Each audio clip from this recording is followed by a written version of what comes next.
Hello, everyone. Welcome to another session of Baldur's Gate Descent into Avernus. We are at session 8, and we are joined by a new player. So everybody say hi to our new player, Addix. Addix, meet everyone. Or you already met most people. Yeah. Uh, and uh, and yeah, we're. Do you want to talk a little bit about yourself and your character before we begin? Yeah, I can get a little bit into it. So I myself have been playing D&D for about 4 years now as almost entirely a forever DM, aside from like my first group. And so I'm excited to get to play, and I've been wanting to play this character, not backstory, but this kind of class for a bit. I don't know if I'll reveal what I'm playing until it's shown, but my character's name is Ricky or Rika Dobresk, or if you want to put on the proper accent, Rika Dobresk. So, yeah, and I'm excited to play. I actually have already played Descent into Avernus, though we rushed the actual Avernus part to get to a homebrew game. So I'm excited to get to mellow and sit in it for a little bit and actually play it. Mm-hmm. The so like you said, we'll show your character in a little bit. Mm-hmm. Um, uh, but yeah, so don't worry, you guys will get to see the character in a bit. Welcome to the game, and if you well, I don't know what's gonna happen in terms of Violet's player Omic. He's still getting used to his new schedule because things are starting to open up. So we might see him at some point again, and then I'll just move the cameras and we'll be 6 players, or you might not. But at least we'll keep his character on reserve for the time being until he can figure out what's going on with the schedule. But in any case, how have everyone been? Can people tell me what they've been up to for the past couple of weeks? Working. Nothing special. Work. Yeah. Mm-hmm. Any new games or things that you've been playing, Ben? Well, we started my homebrew. There you go. That's Our group did.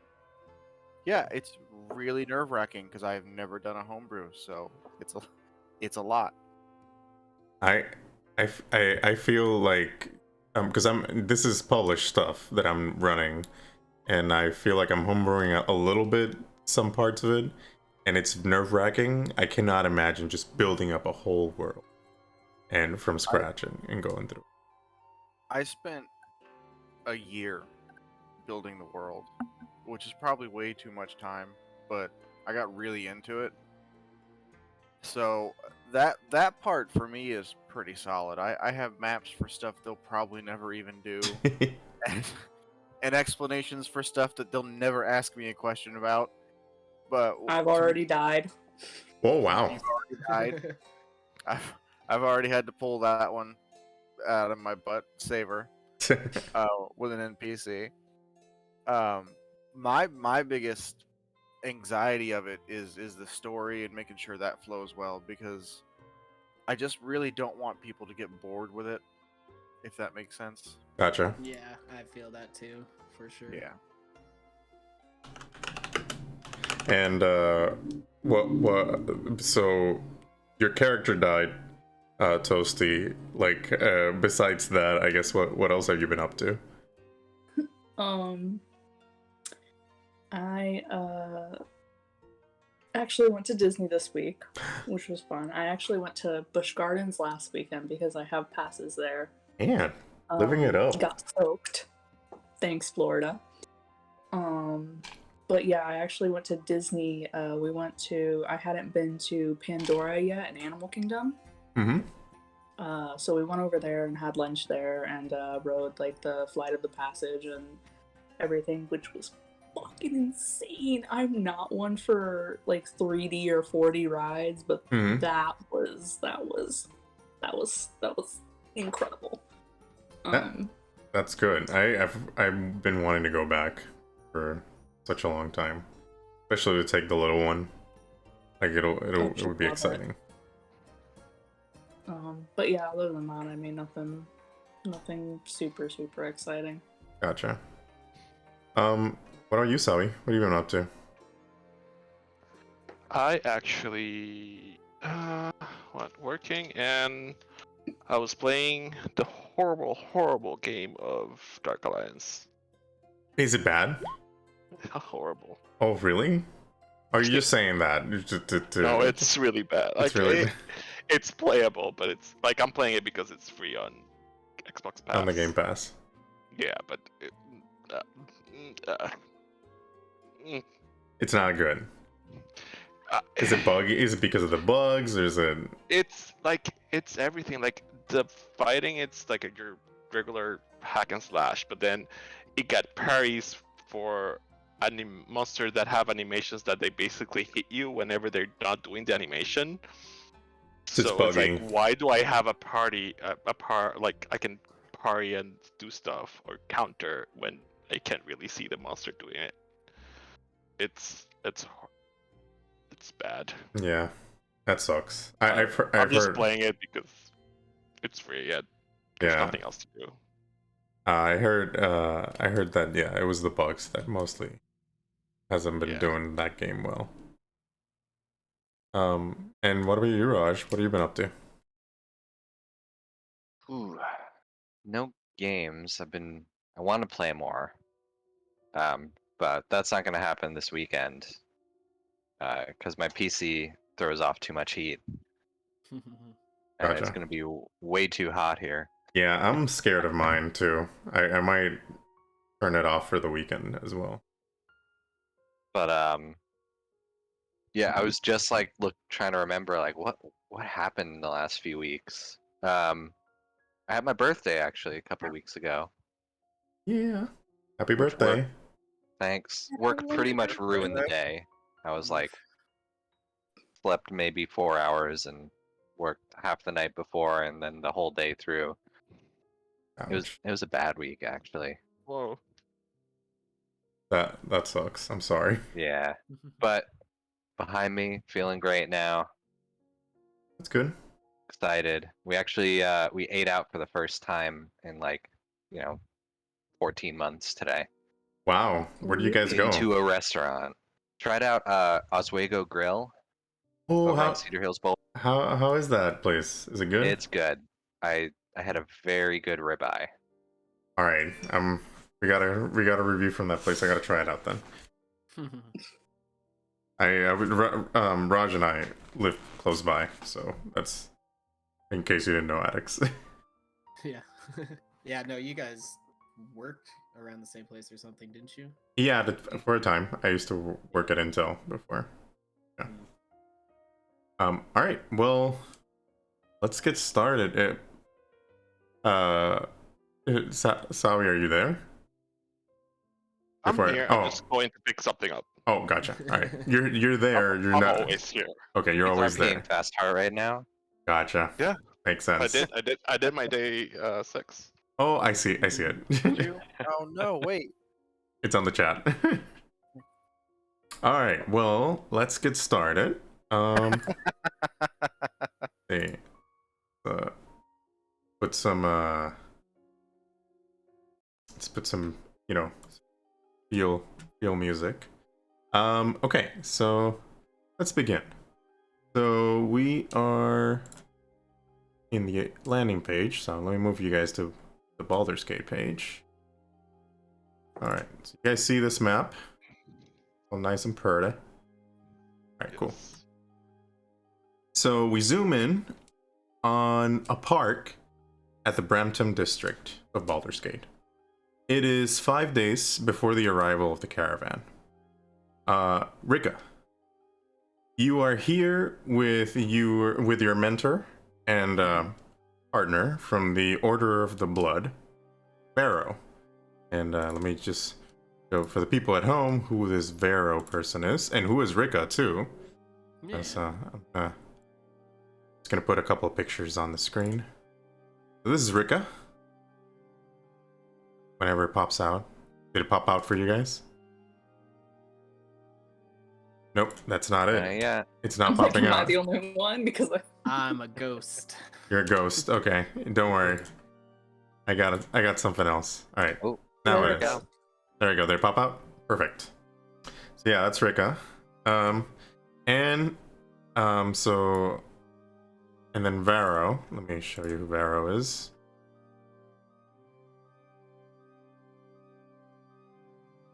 There we go. You got Rika and Varo. And they are at a park in the Brampton district. The park is called Inside Park. So if you look a little bit behind them, you can see it in the map right there. I'm gonna minimize the characters real quick. But yeah, you can see it over here. It's kind of like at the south eastern part of Baldur's Gate, like inside the city. I mean, in the lower city. So anyway, you where was I? Oh yeah, so you know it's 5 days before the arrival of the caravan. You guys are both in Inside Park. So Inside Park is kind of like a small. It's like a small plot of land that used to be. Oh, that's too intense. That used to be how do you say a junkyard, and then it was turned into a lush mini forest by a powerful druid. So in addition to the green lawns and the natural thickets, Inside Park also featured a single unidentifiable tree known as the Drawing Tree. They say that the tree's bark, when properly treated and carefully removed by proper caretaker, can show future events. This time, at the foot of this tree, Rika, you can find a body of an elf with her throat cut. Her blouse is open, and on her chest, you can see the symbols of the Dead Three seared in her skin. The Flame Saj is with you, and Varo. Let me pull him up so that in case you guys forgot who he was. Get him out here. Here we go. It's Flame Saj, but he's Captain Saj in the handouts. Yeah, there he is. So anyway, you guys are there. You're seeing that scene, and then Saj, is kind of showing you the victim, and he says, "Fifth victim so far. Residents of the lower city are getting very antsy, Varo. I got my hands full with the incoming refugees and our missing Duke.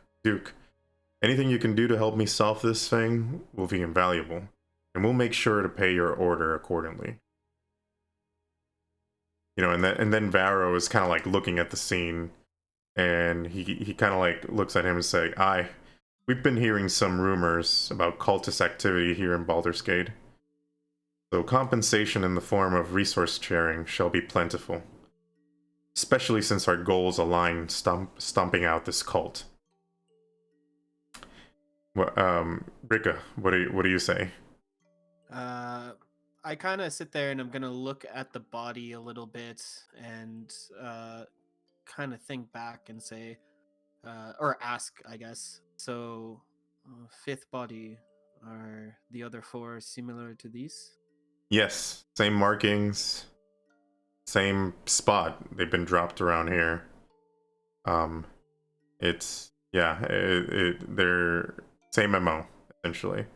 It looks like it's the Dead Three. We haven't been able to catch them in the act yet, but it's definitely them. And the 5 victims, is there anything that ties them together? Other than the place where they've been dropped by, nothing that we figured out so far. Like we said, we had our hands full with the refugee crisis, so we haven't been able to figure out what to do here. We haven't been able to investigate properly. I see. Well, and I kind of like bend down as I'm like kind of thinking, bend down, and I'm gonna kind of like poke around and prod the body to see if I can find anything outside of just the carving, which might possibly be a clue, whether it be, you know, some sort of smell or kind of sign that indicates where they might be from or who they might be, you know, determine whether they're rich or, you know, a dock worker or something like that. Okay, so roll me an investigation check. And while you're doing that, Sach is kind of like, he's kind of like antsy. It seems like he has somewhere to be. So he kind of tells, you know, he looks at Vero. He's like, I'm going to leave you guys to it. I'll have one of my men stay here to help you with any evidence that you need. Sorry, with that, you know, with like getting evidence into, like checking in evidence. And some mortuary folks are going to come on shortly. I need to get back to it. There are a lot of people amassing at the gates, and somebody and without the Duke, we really have nobody in charge. And then he just, you know, walks out. All right, let me see what you got for investigation. Not good. Well, we'll see. All right, so on the ground, you can sort of see, you know, like well, not like rub up against the tree. You can sort of see a liquid. It has like a weird smell to it, but you can't quite put your you know, like you can't really recall what kind of smell it is. Maybe Vero could, maybe you could get Vero over here. Maybe he could help you. Yeah, if I sit there and I kind of like take a second, and I'd probably first try to see if I can kind of clue into what it is, and after realizing that like it's almost on the tip of my tongue but I can't get it, I'll sit there and say, Vero, if you could look over here, I might have found something. So yeah, Vero walks over, and he's like, oh, what have you seen? And I'll point out the liquid on the tree, and I'll say, there's something oddly familiar about it, but I'm not quite sure. I can't quite place it. so Vero kind of like, it sort of, you know, gets close to it and kind of like wafts it, you know, gently wafts it to his face. And he's like, kind of has like a lot, like, I don't know, it's kind of wood ash and lime. It smells kind of like a tannery, like something like a liquid that people would use for tanning. Yeah, I'll I think this might be you know, this might be something to look around. Maybe our culprit is, you know, works at a tannery or something like that. Sure. Did you get any information that might give us other leads to follow from the busy captain there? Not really. Besides he mentioned that the MO, that all the bodies were sliced with a, you know, like were sliced and had all these carvings, which are kind of, you know, weird, arcane, draconic languages. But they really, you know, like I'm really not such good at reading these languages. I don't know if you want to give it a try and we can check the body here. Yeah, let me see what languages I know. I know Common, Abyssal, Elvish, and Celestial, I believe. You could probably check. So roll me an investigation check. Yeah.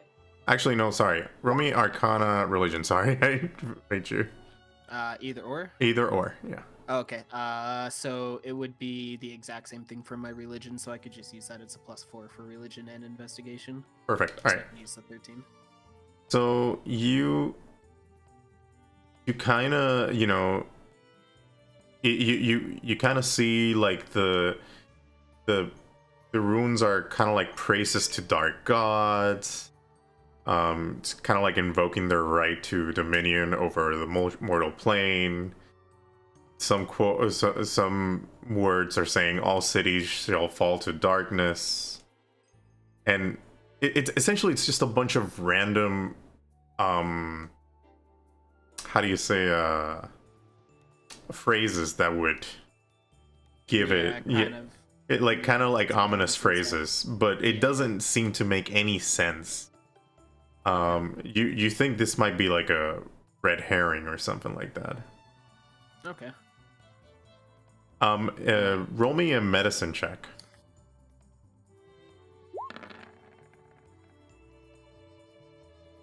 So the brands are definitely inflicted post-mortem from what you can tell. Okay. So throat cut and then branded. But branded post-mortem.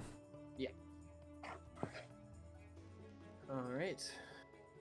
So as you were looking at the body, Ivero kind of like stepped away, and he's been looking around the in the nearby bushes, and he pulls out like a kind of like a ball of paper that somebody might have thrown to the side, and he just he opens it up, and he says, "Hey Rika, I think I found something here." I'll stand up from like looking at the brands on the body and walk over to him. And so he kind of like moves the paper next to you, and it shows the paper shows how do you say it appears to be like an authorization form for this person, like this this refugee to enter into Baldur's Gate. So it seems like the person's a refugee. Okay.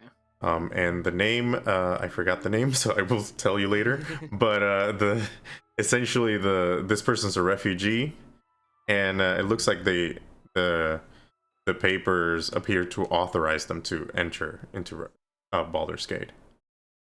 Roll me a perception check. Cool.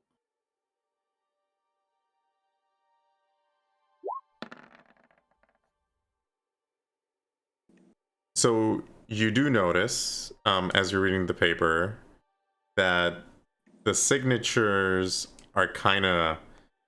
It kind of seems like some signatures are not matching, even though they're like, there's like a couple areas where the same person should have signed, but they're not matching.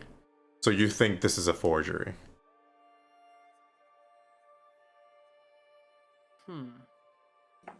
And it's very interesting. yeah, Vera's like, you see it, right? I nod and say, this person wasn't supposed to be in the city. So I think we got a couple of things that we could investigate from here.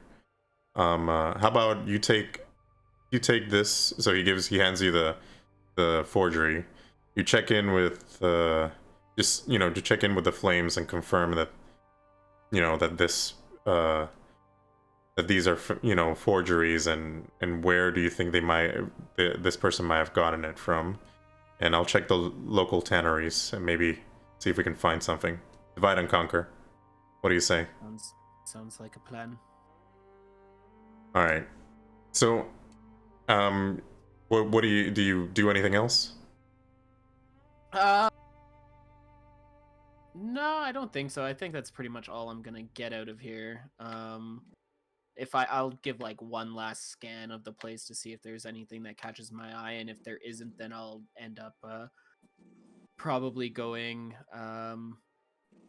if there's, let me see the map, I'd probably first check with like a nearby entry into the city and see if I can see any flames there and double check, and if not, then I'd go to like a flames headquarters to talk to someone a little higher up about this. Okay, so as you're leaving, you see that the drawing tree, especially where the liquid was, like a piece of the tree, like a piece of bark, starts kind of like getting cut out of the tree, kind of like popping out. and the piece of bark kind of falls on the ground, and you see an image on the bark as it's starts cracking and peeling. Mm-hmm. And the image depicts a large sword being held aloft by an angelic figure with feathered wings. And the arms of this angelic figure are kind of like bounded with chains. And below the figure is a large tablet or slab of some kind that is cracking into two pieces while being consumed by flames. Okay, I'd sit there and so I'm aware of what the tree is. So if Mhm. I'm kind of aware, I'd like look at it and bend down and pick up the piece of bark. You said it's kind of like crackling and like Yeah. crumbling away. Yeah, it's kind of like crumbling away. Yeah, so As I'd you sit pick there it and up. kind of like try to pick it up and get like a good look. And do I recall? Perhaps I know it's supposed to be a scene from the future in character. But when I kind of look at it, I'd sit there and see if I can scan my memory if it's like resembling an image popular in like religious texts or anything like that. Roll me a religion check. Cool.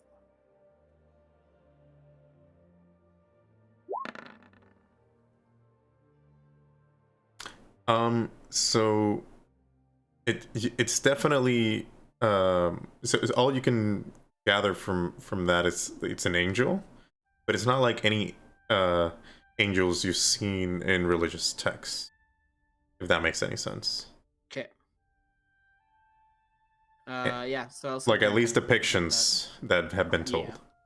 Yeah, I'll sit there and kind of like make a mental note because I'm sure bound angel with flames devouring what's under it is probably not a good omen. So I'll kind of like put that away in my mind and maybe have a little bit of a shiver run down my spine as I turn to go about my tasks, thinking perhaps what's going on here is a bit more serious than what we first thought when we left the Ardeep Forest. Okay. So so you guys leave the area and we'll be flashing forward 5 days into the future.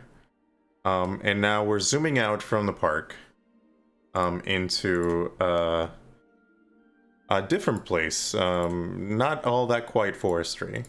We are now heading over to the Elf Song Tavern to see familiar faces. So let me put the scene here. Let me paint you the scene. Well, let me put the music and then I'll paint you the scene. So,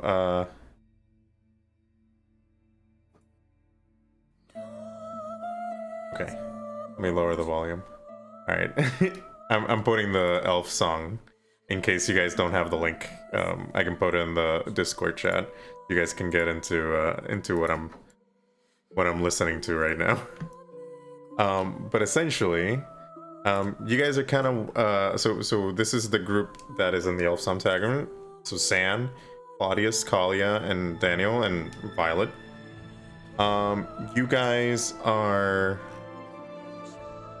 kinda so it's a brand new day. You guys haven't had a real bed in so long. Like you've always been like camping out pretty much most of the time that ever since El Turel. So you're kind of waking up like very groggy. You definitely got a really good long rest out of that in stay at the Elf Song Tavern, if that makes any sense. But yeah, you guys kind of woke up. You're like in a little table eating breakfast and kind of getting ready for the day. What do you guys are up to? I think we gotta plan our assault on the cultist hideout, right? Oh, not without breakfast. Not without breakfast. What was Not without breakfast. The bartender's name was Alan. Is Uh, that right? it's in your in your journal, but I can pull him up real quick. I'm gonna pull him up anyway because he has to get the check. Alan. Okay. Yeah. I've been trying to catch up on Critical Role Campaign 1. Yeah. Mhm. So just the main thing that this reminds me of, just at dawn, we plan. Yeah. Yeah. I've watched campaign 1 all the way through one time so far. I'm watching campaign 2 for the second time. Oh 'cause wow. I'm a crazy person. Wow. Well, it just gives me something to listen to while I'm working. You know. Oh, gotcha. Yeah. So so Alan, so you see, so Alan kind of comes by with the table and just grabs like, you know, what you owe him for the food. It's just, you know, 1 silver piece each of you. And yeah, what were you gonna say, Daniel? I was gonna ask him for some breakfast. Oh, I'm assuming he already gave you breakfast, but if you want to know what he gave you, give me a second. I wrote it down.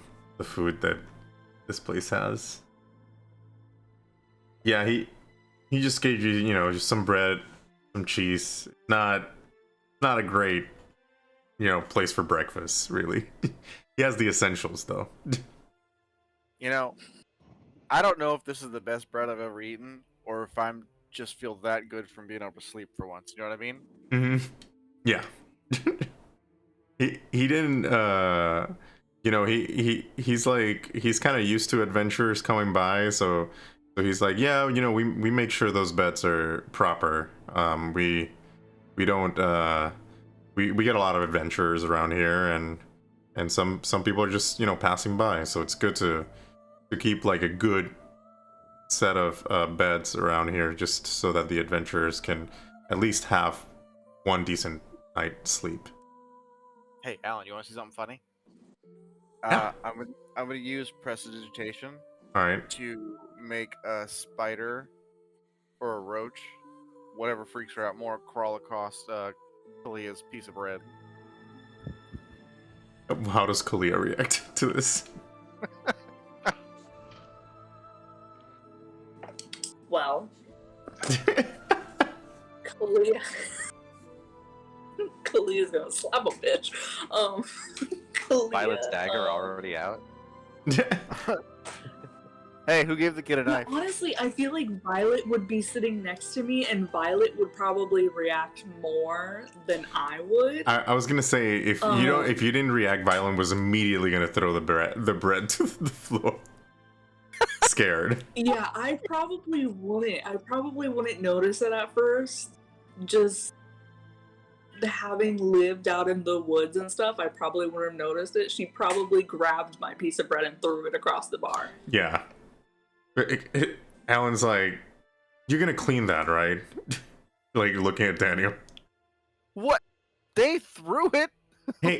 Hey man, I have a cleaning staff, but they're not really good, and I really don't want to deal with all this, you know. I don't want to get any rats or roaches around here, so come on. Whatever, man. Finders keepers. That's good bread. I want it anyway. It's fine. What is Claudius and Sam doing? I think I caught Skuna. He didn't mean that. I'm sure you're very good at sweeping. It's fine. Schooner's like, yeah, we're not very good. He's my brother-in-law. It's you know, he's helping me out. He's right. I'm not gonna fight him on this. Fair enough. You're talking to? Oh no, Skuna's the. Sorry, I thought you were talking to one of the server. Skuna's the ogre who's outside. Yeah. Oh, okay, so Skuna replies with like kind of shrugging. Like Skuna's like, yeah, like if it's not a head to bash, she doesn't care.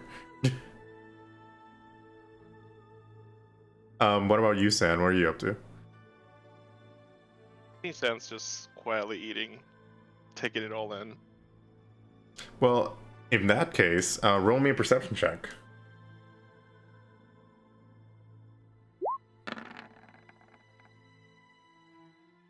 All right. You are taking it in.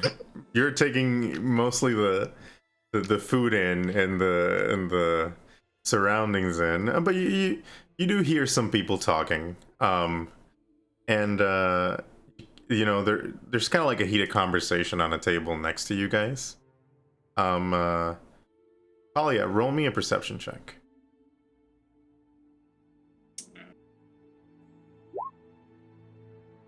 Okay.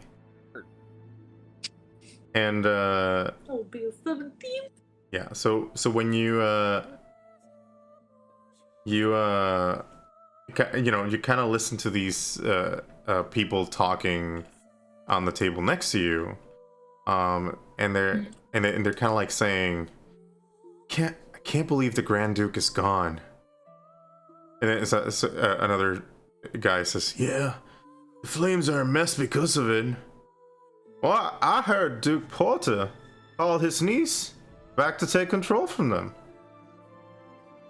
And then the original dude was like, better than this Blaze Belrod.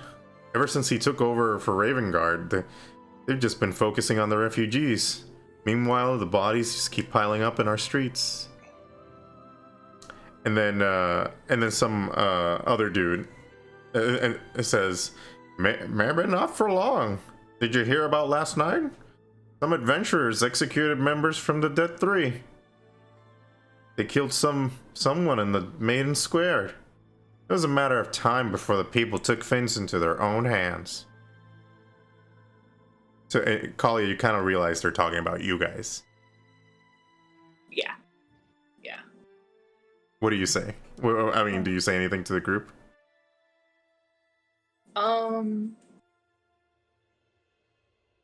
I wouldn't say anything to the group. However, I'd probably whisper over to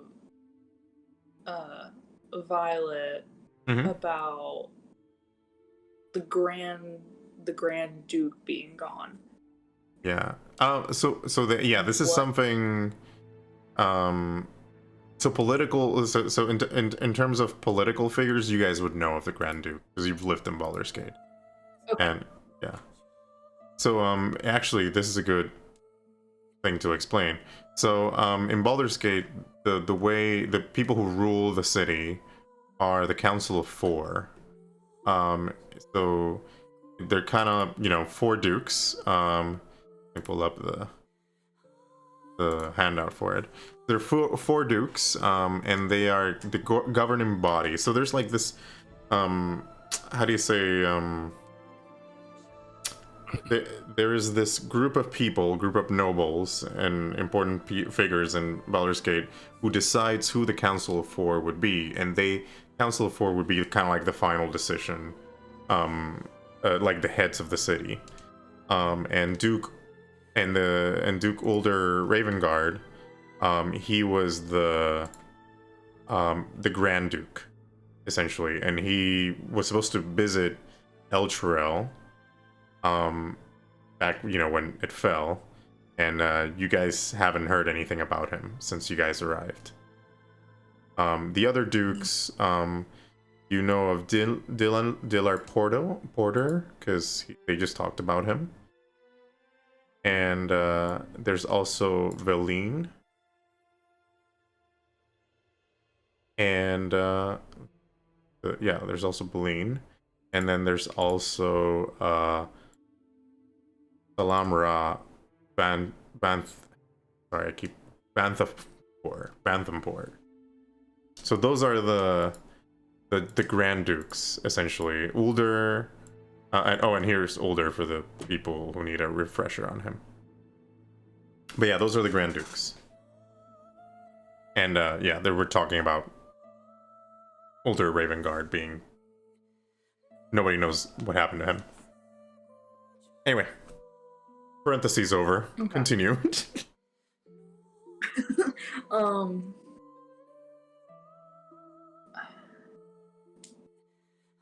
Yeah, I'd probably kind of just keep quiet about it right now. Mm-hmm.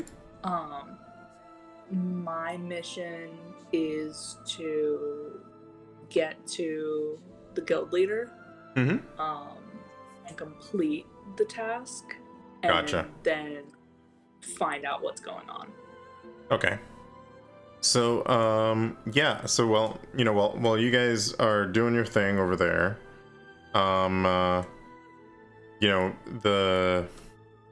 it's been, you kind of like recollect your thoughts about, the happenings of last night. A few things come to mind.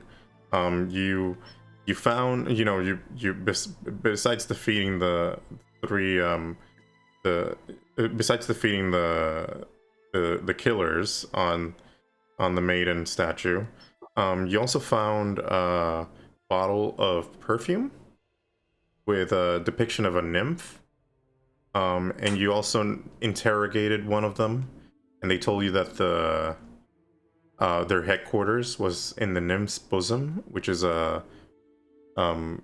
he didn't detail anything about that place. He just told you it was the nymph's bosom, but you don't know exactly where it is.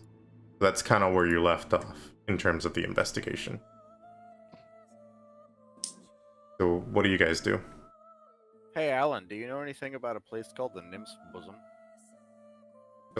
Alan kind of kind of thinks about it for a little bit. He's like, I mean, I have heard of, like, this sounds like a bathhouse, doesn't it? I mean, all these bathhouse, like all these like bathhouse have weird names. Yeah. So it kind of sounds like one of them, but I don't know much about it. Like, I don't know much about it. I just know it sounds like a bathhouse. So you might have to ask your friend Tarina. Maybe she knows about it. I mean, you should know about it, Donald. You're from here. Hey, I'm from here, but I don't frequent those establishments. I'm talking to Daniel. Oh, Daniel, sorry. No, it's fine. It's fine. You were talking to Alan. It's fine. Sorry. No, I was talking to Daniel. He had the house outside. He had a matter outside the city. Yeah, but thing is- outside the city. Right.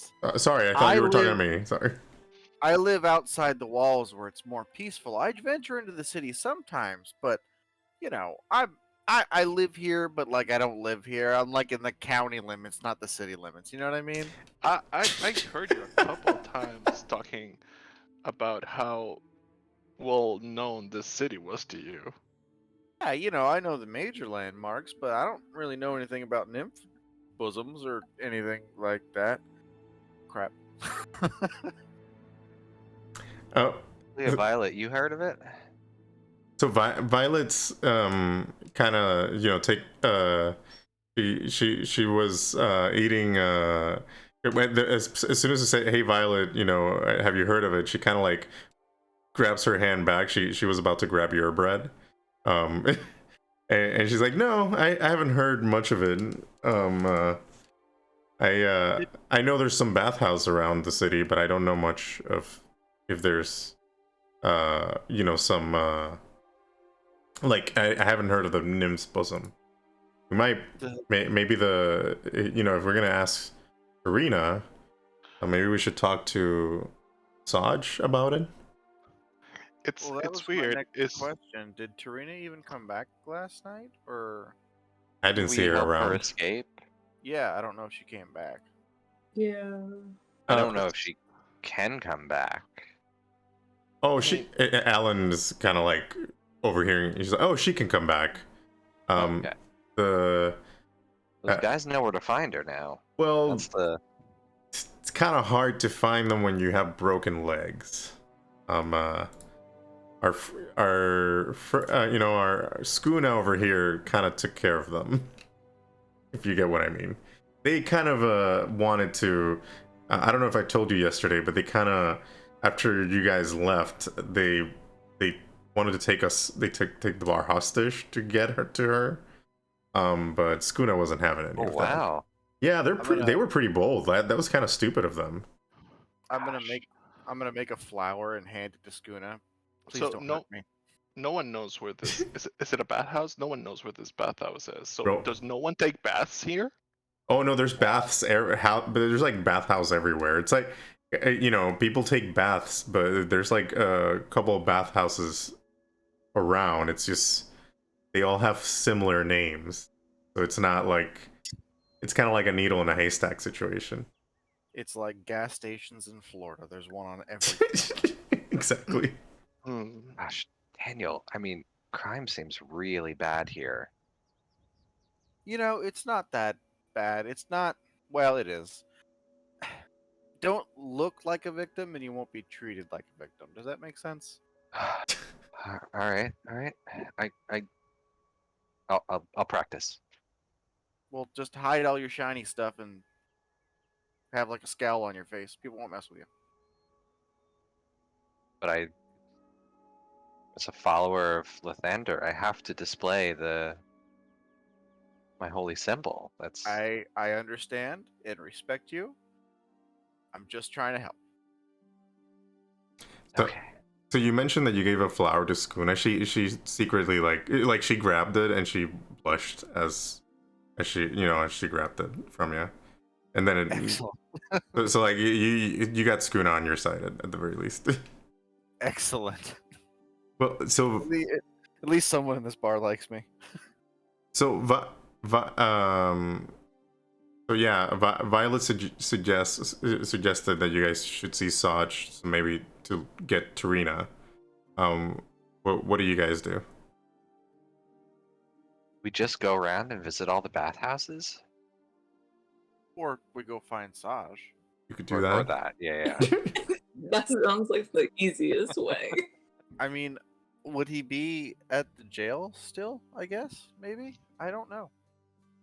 Yeah, Violet's like, yeah, he didn't exactly mention how to get a hold of him. I hope he's still there. Yeah, I was thinking about that. He offered us a lot of money to do this, but gave us no contact information at Yeah. all. I don't know. Hilda Sounds might be able familiar, to help doesn't he? us. Hmm. Hilda Sounds. might be able to help us get back in touch with him if we need to. Mhm.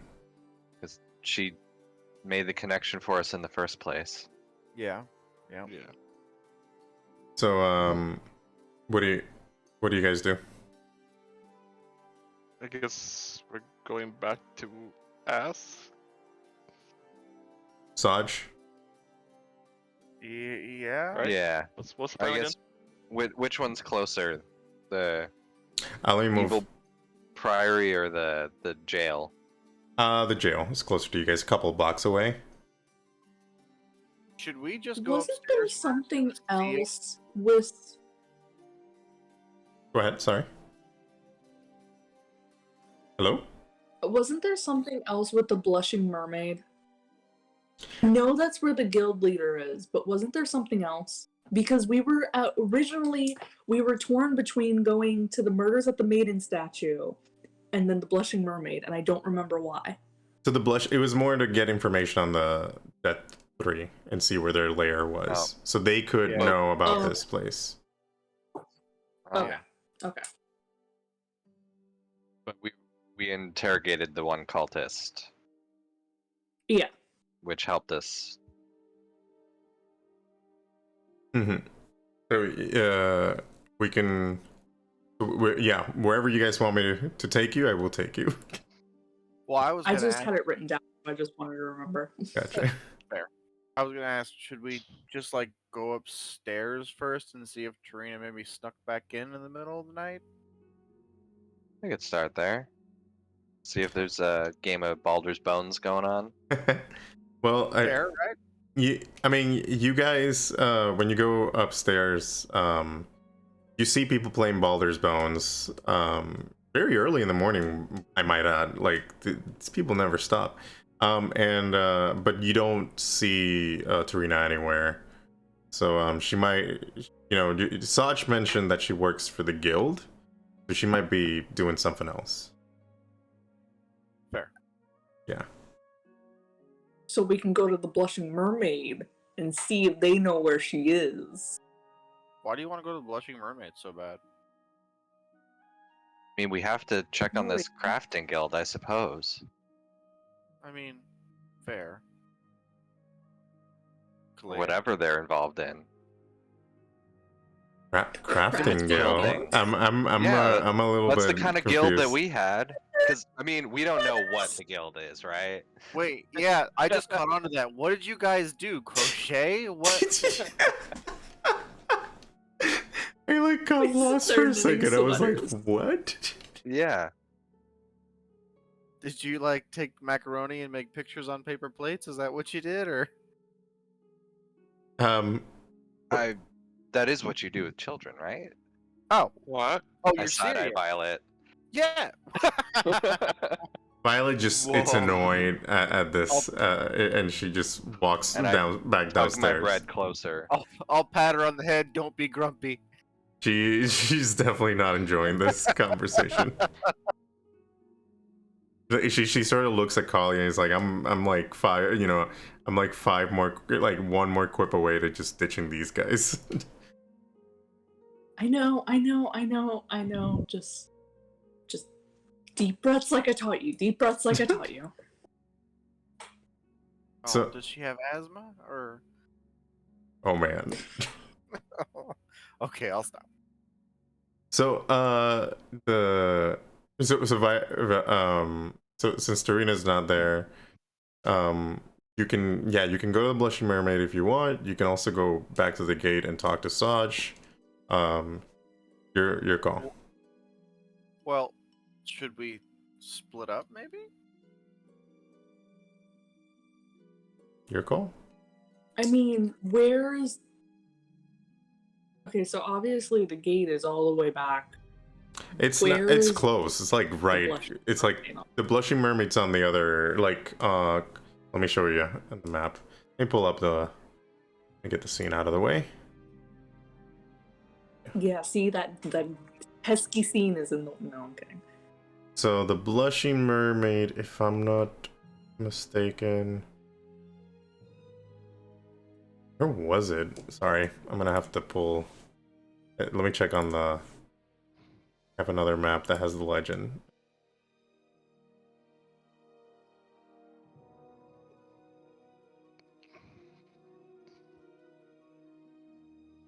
So yeah, it's on the other side of the lower city. So it would take you a while to get there. Like it just a couple hours, and like well, like an hour of a walk, maybe. Okay. Hour or two of walking. Trying to see determine the distance here, but yeah, that sounds about right. Actually, no, wait, no, my bad, nope, sorry. It is around here, so it would take you about an hour to get there. Okay. Do you see the mark on the screen? Yeah, I got it. Yeah, it's yeah. Alright, cool. I don't know. What do you guys want to do? I'm game for anything. Let's go see the Sarge. I mean, Alright. I mean, I'm that's not- closer. If we Okay. strike out there, then we can go to the Blushing Mermaid. So I'm not thrilled of going back to jail, but fair. feel like if we update him, we might get more leverage later on. Fair. Okay, so you guys head over there then. I want to grab some leftover bread and cheese and put it in my pocket. Okay, so yeah, you take that. Before we head to the jail. You can add, yeah, you can definitely take that. But I'll walk by you and crack open my pocket and show you way ahead of you. Okay, so you guys walk over to the precinct, and same as ever. It's pretty busy. Sorry about the inside park thing here. Let me push this to the back. So yeah, it's pretty busy as ever. There's like a guards kind of like moving prisoners in and out, like dealing with refugees coming in, and you do see Captain Saj there, talking to somebody, and this person seems like it's very important. It's a lady with auburn hair. Let me show you how she looks. Where is she? At her here. Don't know where she... Yeah, it's a lady with auburn hair and so streaks of white. She seems like she looks like very important, and everybody is kind of like at their best behavior right now. Like as they walk by her, like they kind of like stand up straight. And chatter's kind of at a minimum the closer you get to her. And here it is, found her. So, as you get closer, you hear Saj saying, I'm assuming your uncle is supporting you. Duke Dillard's political backing will definitely make a difference in the upper city. And then she's like, yeah, he is. I have the Duke's backing as well as my rank and experience. Can I count on your support while I wrangle the troops? So can you guys roll me insight checks?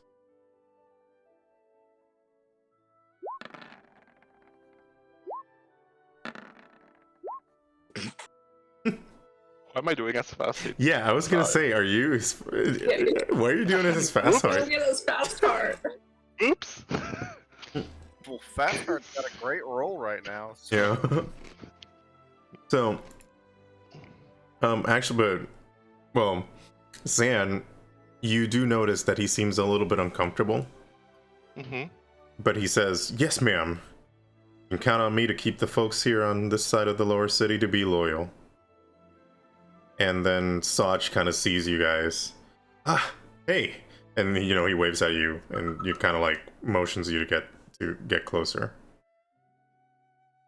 What do you do? I'll let them go first so I don't say anything stupid. All right. I guess I'll lead the way. It's like, hey, Sarge. So, yeah, go ahead. And I guess I relay the information that what happened. Yeah. So before you do that, he kind of like tells like the person he was talking to, this is the adventure group I was telling you about. I sent them out into the field to find out more about the dead 3 cultists, so we can take care of the situation. And then she sort of sizes you up and sees, I see. So can you guys roll me either strength or charisma, whichever you're highest at. Oof. Saving throws? Just regular. Oh.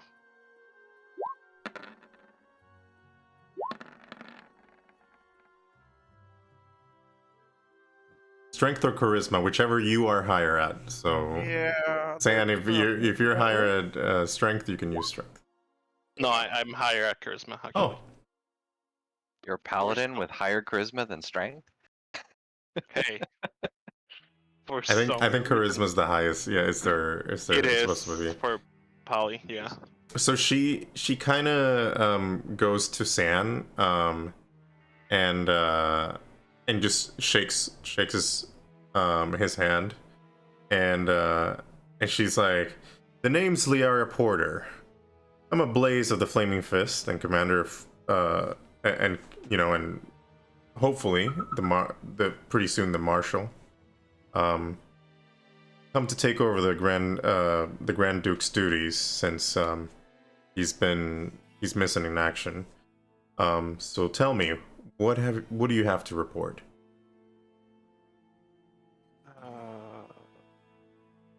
Stuff happened. People died.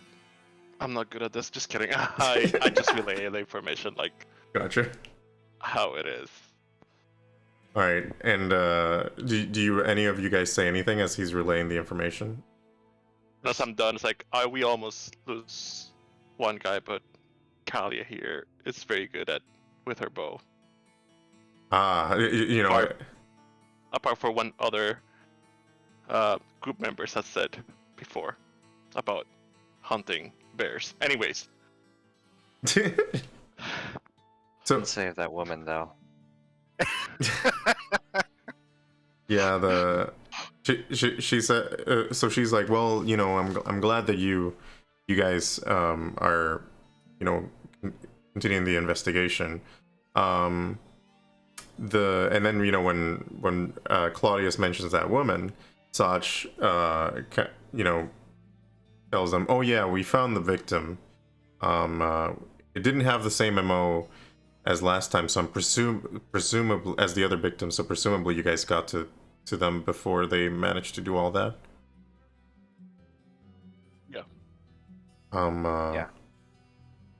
Yeah. All we found out was that her name was Eduarda, and she was actually a resident of Baldur's Gate, and she had some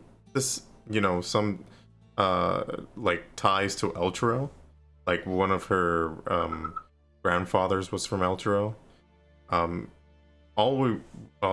The leads that we've had so far of all these murders have been people are somehow connected to Elturo by some relative, or they're an actual refugee.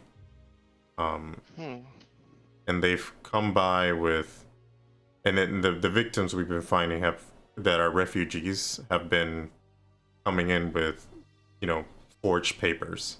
I'm sorry I didn't mention this before. I didn't know how much I could trust you guys, to be honest, and I wanted to kind of get a sense of you guys before I divulge all this. That's okay, but that actually makes things a little bit tougher, because at least 3 of us have connections to Arturo. Yeah.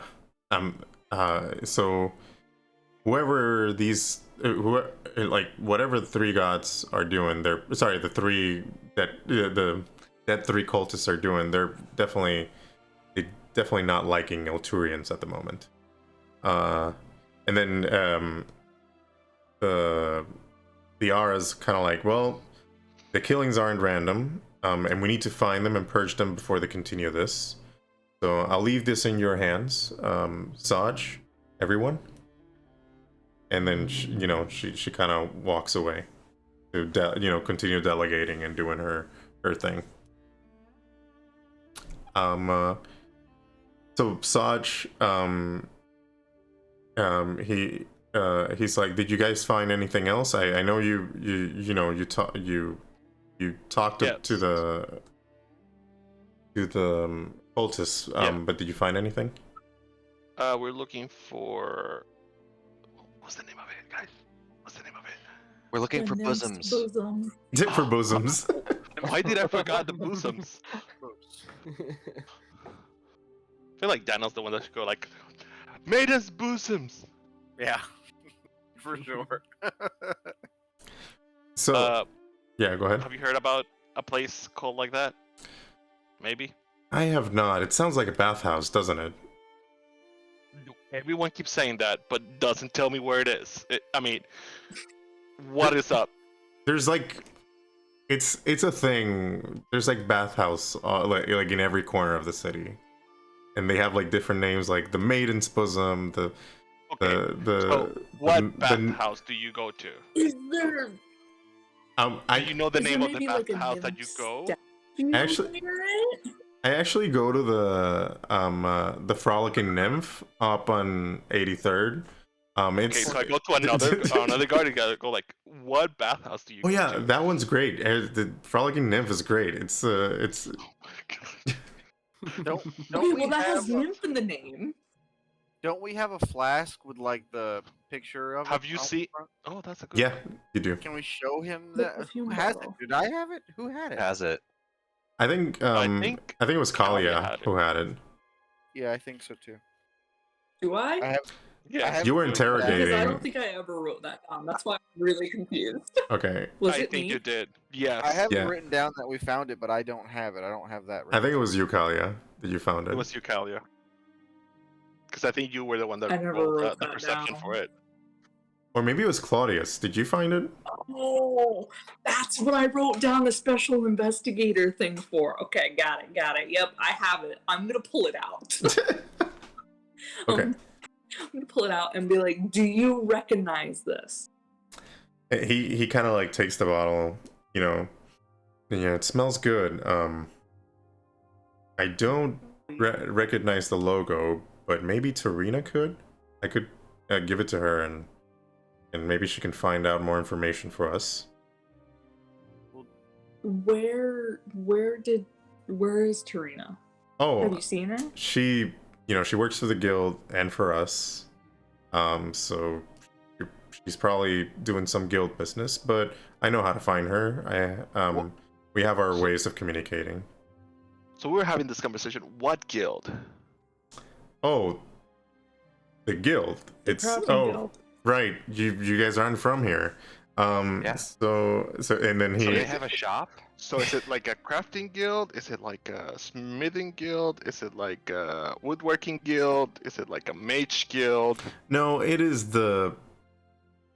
It is the illegal kind of guild. They're the thieves guild. Yeah, we're not But I supposed don't to. understand. They said they were in the guild. I point over to Kalia and Violet. Claudius doesn't know what you're talking about. Violet's I like, I don't know what guild you're talking about. I thought we were, I told you that we were in the crafting guild. That's what we were discussing before. So I- I Right, look at Kalia? Sarge and it's like, I would look at Sarge. Do you have a crafting guild? The Sarge, like, I mean, people could presumably make a crafting guild. I don't know what people do in the social circles around here. All I have to do is defend the people of Baldur's Gate. I don't know. For San, a lot of things are starting to make sense. Just saying. Santa's starting to put two and two together. As soon Thinking as Zan compared to starts looking Elturel, Kalia, like, oh, think- the legal kind. Oh, okay. When it said eager illegal kind, it's like, wait, that makes so much sense. So, I'm looking around thinking they could use a crafting guild, honestly. The city could really use some color. Yeah. if somebody who's like cleaning the drapes kind of like gasped when he like overheard that and just walked away mad. So somebody's not appreciating their work. Poor guy. So actually, Asach is like, well, I'll get this to Tarina and figure out where the headquarters are. In the meanwhile, I need your help with something. I thought we There's were helping you with something. well, this is related to that. Okay. We had another group investigating the murders. Mm-hmm. And one of them disappeared a couple of days ago, and what the partner has been looking for him for a couple of days now, and so far we've been unsuccessful in finding him. He has helped us out a couple of times in various situations, and I owe him one. So I'm trying, we're trying to find him. Presumably, that he got too close to the Dead 3. We don't know yet. We're still looking for him.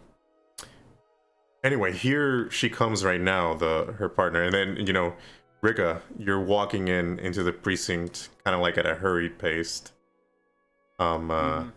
It's been 3 days. All you've done, you've been going around tanneries in the area of the Inside Park, but you haven't found Vero anywhere. He didn't report back at the after you guys separated at Inside Park, and you've been looking for him ever since. Okay, so I probably come in a little rushed, and I kind of, when I notice that Zodge is there with a bunch of people, I'll actually stop and I'll just nod and say, I'm sorry, I didn't realize you were seeing people. I can wait outside. No. Rika, yeah, you're fine. And actually, could you describe how you look to the party? I never like asked you that. Yeah, so I'm a younger woman, perhaps in late 20s or so, with like this whitish blonde hair that looks rather unnatural, and also like really pale blue eyes that are kind of bordering on milky white. About 5'5", and I'm wearing like a fine studded leather armor dyed a yellow gold with like a black traveler's cloak. You probably haven't seen it yet, but if you get a chance to look at the back, you'll see like a really fine script B in golden thread on the back. And you'll see at one side I've got a nice thin black sheath, presumably holding a rapier with a nice kind of brass handle set, and then a book strapped to the other hip. All right. So yeah. So Saj kind of motions you to the group. So this is the group of adventurers that I kind of that I hired to help out investigating the Dead 3 while you've been looking for Vero. I'm gonna I'm gonna be helping them looking up information on for one of the piece of evidence they gave to me. So they're free to help you out with your search. Did you make any headway on the other tanneries? I've had no luck thus far. I'm starting to think you either have too many tanneries or it's a dead end. Yeah, we're pretty close to the gate, so usually the tanneries kind of conglomerate around there. Did you by any chance check the Poseidon? That's Did I? you did not. That was the only Oh. one you didn't check. Cool. I have not yet. It's been a bit of a long day. It's a little hard to get going around, and people aren't too forthcoming with information. Yeah, I'm sorry. This must be really tough on you. I've been through worse, but it's not the most enjoyable way I had planned on spending my time down here. So, he mentions that the poison Poseidon should be pretty close by to the inside park. It's kind of like set in a ship. So there used to be this so Poison Poseidon used to be this pirate ship that was very how do you say it was very famous in the Sword Coast, and it kind of got into the captain was a warlock, and they kind of got into like a thing with the pirate with the fleet of Baldur's Gate itself, and there was a duel with local adventurers, and powerful spells were thrown, and it caused the massive ship to like wash ashore, and it's been there ever since, and people, instead of getting rid of it, they just turn it into a tannery. So it's like an Makes old sense.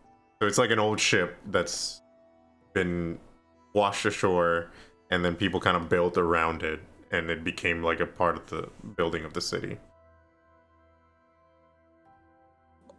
So maybe it's not a tannery that a lot of people go to, really. It's just they do equip some of the flames around here, so that's how I heard of them, but it's not a very interesting spot, so you might have missed it. I see. Well, suppose I can check that out next. And then I look over at this group that's kind of standing there, and I look back to Zaj and say, "And you said these five? Is it 5 or 6 of you guys? There's 6 of you Five. here, right? Five. Okay. I look. Violet's over and I there, say, yeah. Yeah. So these 5 have been helping you in the investigation as well. Yeah. Did you guys say anything? Yeah, we have. We actually got a lead, but apparently there are too many bathhouses. Like, there's too many tanneries. I We kind of were- like just give a little click of the teeth when I hear that. Yeah, we were told that the Dead 3 cultist lair is under the nymph's bosom. But whatever that means. The nymph's bosom. Do I know of this bathhouse? You do not. No, it does sound like an iteration of a bathhouse that you've seen plenty of as you're going tannery hunting around the city. I'm also gonna kind of like shake my coin purse thing and kind of look at Zaj. Is there any more money in this for us by chance? You know, new mission, new money. Yes. Actually, no. Roll me a persuasion. Persuasion. Oh, cool. I have a Do- 0 modifier on this. No money. He's like, well, I mean, there's no extra money I can give you from the coffers. I kind of maxed out with what I offered you guys. But you know, I mean, Barrow is a power. You know, they Barrow and Rika come from a powerful order. He might be able to help you guys your endeavors. I kind of speak up with that and I say, Violet, might not be immediate. If you can help me find out what happened to my ally, I will ensure that you are compensated justly. Fair. Fair. I don't know if you've heard, but my Does- house recently burnt down, so I'm trying to get some money together to rebuild one. It's understandable. Did you not have house insurance? No.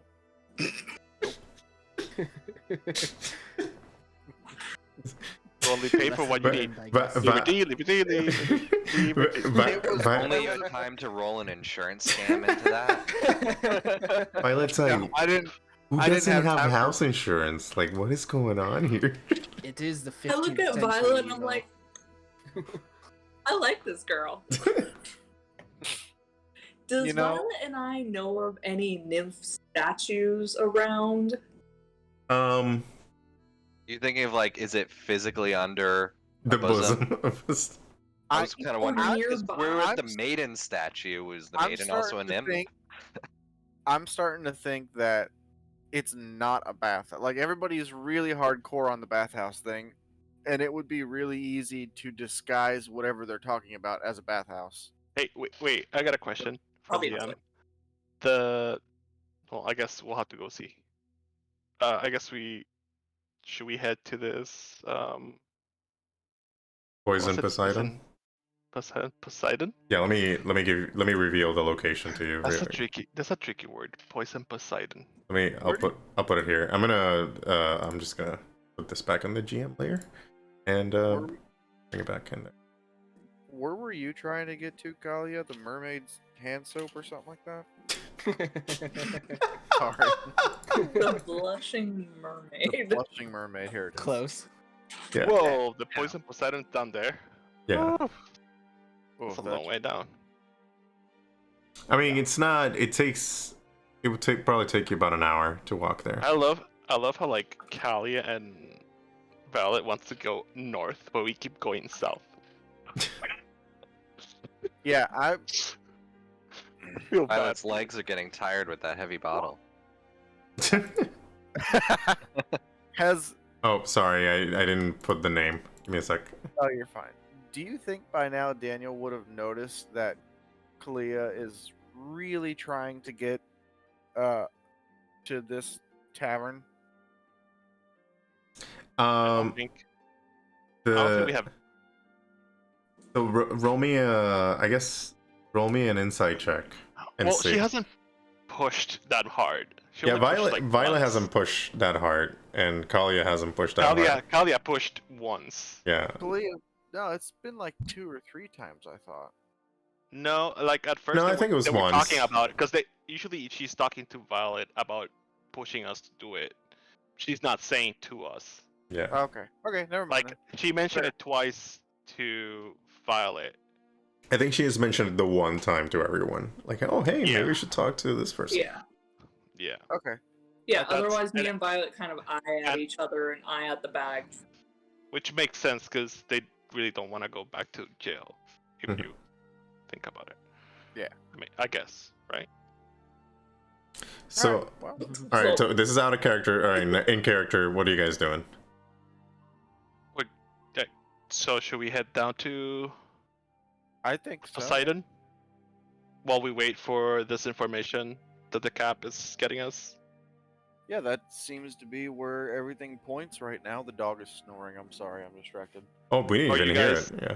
Oh, Are- it's really loud on this end of my microphone. Or do you guys want to go somewhere else? I look at Kalia and Violet. Violet's like, no, poison Poseidon sounds like a great idea, right, Kalia? Just like nervously. Yeah, that sounds great. And Sounds great. I mean, let's go check out some pirate ships. maybe tonight when we go to bed tomorrow morning, we can talk about this guild that you guys are in. The crafting keep- guild. But I say it with Roll me an insight check, Sam. no, I say it with my what's the word? Hell writer, like police Dad voice. voice. Yeah. Yeah. Yeah, definitely. You're definitely catching on to something for sure. All right, so yeah, you guys make your way to So, the I poison wanna- Poseidon. Yeah.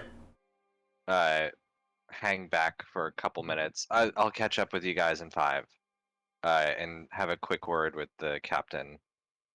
Okay. So yeah, Saj is kind of talking to some other folks, and he kind of like looks at you. He's like, "Oh hi, Claudius. What was it?" Yeah. Yes, Claudius. Captain, I thought I might ask at least one small favor. I think you know, or that at least you can begin to trust us. Yes. I mean, even though there was a victim, you managed to take down 3 of the cultists, and that's you managed to gain my trust that way. That's for sure. My brother is sitting in your cells right now. Another refugee of El Terrell. And he kind of looks. Oh. I see. I'm presumably you want me to let him out, I assume. I would love for that. To be This honest, is I don't know the full legal ramifications going on here. so you see Licinius kind of like but he's kind of like sleeping in the cell. You don't, yeah. But I would like to understand his situation better and help him in any way I can. So Saj is like, well, I mean, I could. He kind of got into a fight with some flames. Nobody was killed, but they were trying to get into the city. I can try to get him to Hilda for you. That would be perfect. Yeah, Anything you could do. yeah. Just focus on the investigation. I'll help out Licinius. Sorry, I'll help out Thank your you. friend. You never mentioned his name. But... Yeah. I should probably tell him his name, otherwise he'll just release anyone. Yeah. Like, oh, is it that guy? The guy who's like peeing in the corner, or? Yeah, that's him. Yeah. Okay. All right. Cool. They turn around and could me. I'm sorry. Could I talk to him for 2 minutes? Yeah. Sure. And he kind of goes and he goes about his business. All right, so I'll go up to the bars and Licinius. Oh, Claudius. Hi. How have you been? It's going pretty well. We're making some friends here. Oh, that's good. I think there might be a way for you out of this. Oh, brother, you hopefully, didn't have to. It's my job to take care of you, not the other way around. No. Oh, you're gonna hate this. And I pull out the bread and cheese and I pass it to him. Claudius. And he just, grabs in, brother. And he starts like downing Yeah. it like it's nothing. Like, like he hasn't eaten anything in a while. Just stay strong in here. I think the captain's gonna work on getting you out of here and transferring you over to some friends of ours. You, Claudius, thanks for doing this. Well, I am presumably, is it some other Elturians? No, they're I don't know whether or not he would have known the He knew that you were going to officiate a wedding. Alanus is Elturian. Yeah. So yeah. It, technically sort of, yes. It's a Baldurian family that's married into an Elturian one. I see. But Well, they were the family I was wedding in just before the fall of Elturel. oh, well, I'm glad they survived, and Yeah, I'll- mostly. I'll make sure to say thanks, and thanks a lot for doing this, Claudius. Of course. I'll see you on the outside. Will do, brother. And he kind of like, he kind of like put his arm like Do a up to- manly grasp. Yeah, grasp. Through bars. Yeah. Yeah. All right. My arm falters a bit. Yeah, much stronger than me. he's like very strong. He's like, oh, you gotta put, you gotta like, skip arm day. Come on, Claudius. It's they really don't focus on that much in the reliquary. It's I see. Yeah. I just pat the book on my side. All right, so yeah, you go back and catch up with the group. Yeah, and now I'll catch up with the group. All right, so you guys make your way to the Poison Poseidon. So let me pull up the scene. And actually, this is a good time for a break if you guys want to take a pee break real quick or any drink break. I don't know. Yeah. Sure. All right, so we can pause it here for a second. You guys want to grab a drink, do whatever, and we'll come back in about 5 minutes. All right, cool. All right, let's pause it. All right, we're back. So we are on our way to the Poison Poseidon. As I said, Poison Poseidon. 40 years ago. So let me show you the location. Put it on the screen. It's already in the map, so you can see it on the map. I'll put the scene here. Yeah, I picked up a pirate ship. I couldn't find. I wanted to put an Animal Crossing pirate ship, but I couldn't find like a good one. So I was like, screw. But anyway, so yeah, it's kind of like a ship that's kind of like in this square area of where there's a bunch of buildings nearby, but there's just a ship there in this square, and there's like the on the mast, well, sorry, not on the mast, like on the front of the ship, there's like the insignia where it says the Poison Poseidon. And like I said, this is lore that Soch definitely told you. Is that the Poison Poseidon, 40 years ago, it was a pirate ship. It was ran by this warlock, and he was very feared. And then there was these adventurers who, took him down. And with this duel of spells, his ship washed up on shore, and then he disappeared. Some people say he vanished to hell itself. Nobody wanted to pay to remove the Hulk, so they just left it there, and they turn it into a tannery, because that's what people do. They have a ship that's washed up on shore.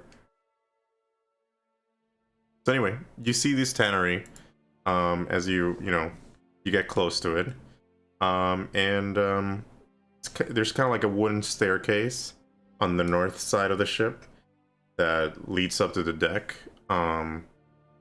you see people coming in and out.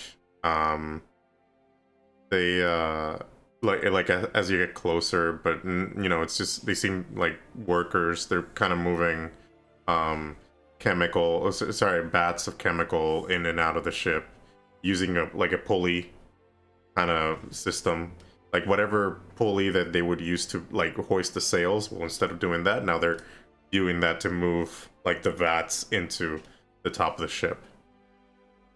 Because for tanning, you need like these vats of like, oh hey Esper, and you need like these vats of like all these different alkaline solutions to be able to, you know, create your you know, your leather and all this stuff for whatever project that you're doing.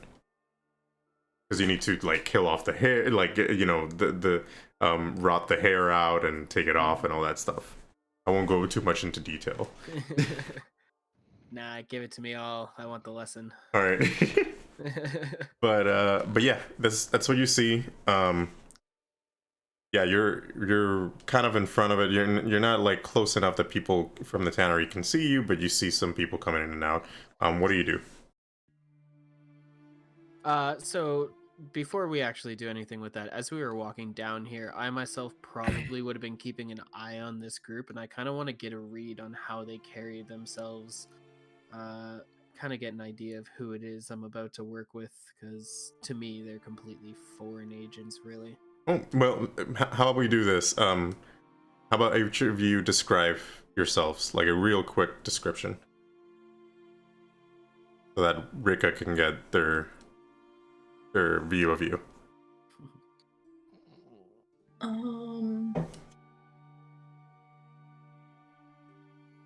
I don't know. So, Like, Who are you? like, Who are we? Last part. I have 4 hooves. They're very large. I'm very powerful. Guys, stop it. He's okay. So, He's not dead yet. You can I can show the characters' portraits, and that can help you Yeah, out. you can Yeah, there show you go, that. yeah. And I'm more kind of like curious how they carry themselves. I kind of want to Oh, get I a did read that. on like So, I party guess- dynamic, so to say. Is there someone who looks So- like they take charge? I'm Well, definitely timid, especially walking around in the lower parts of the city. I'm like head on a swivel. Like Yeah, so this is Daniel Claudius. told me this is dangerous out here. Mm-hmm. We got My first Claudius time in here. Baldur's Gate. Let me. I'll put all the characters here. This is Daniel, and I'll keep putting them up. Mm-hmm. Yeah, and I'm hanging close to Daniel. Yeah. Yeah. um, So, Daniel usually walks around like he knows the place and knows where he's going. Even if he doesn't, he usually tries to portray somebody who has control over his situation, even if he has no control whatsoever. So Cool. he'd seem probably pretty confident. And while you were walking, he'd probably ask you if you wanted to see a trick or something like that, and do something stupid like make a coin disappear. Or... Yeah, Always I mean, loved that one. I probably wouldn't have responded Yeah, you like to this you since we were asking, kids, and then didn't if you did it anyways, I probably would have just kind of like looked at you hard to read, like, oh, okay. You'll notice, like me, I kind of keep myself almost a blank slate with as much effort as I can.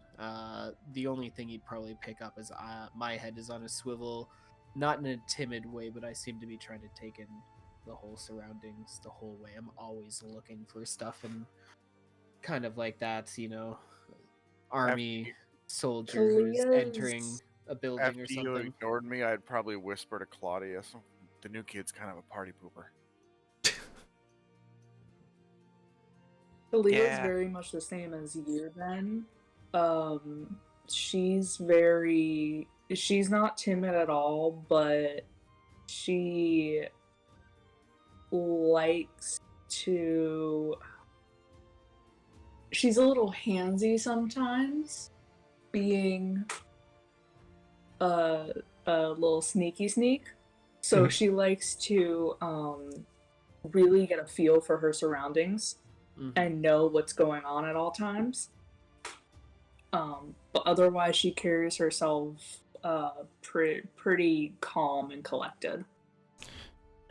So I was gonna say Violet is more of a, at least from my experience with Rayan's character, she's more of a like kind of looking around for opportunities to steal things. I don't know if that's like a projection, like a personality projection. Like she's always looking for opportunities, looking for scores, or as I would she's walking say around. she's a little bit more bubbly too.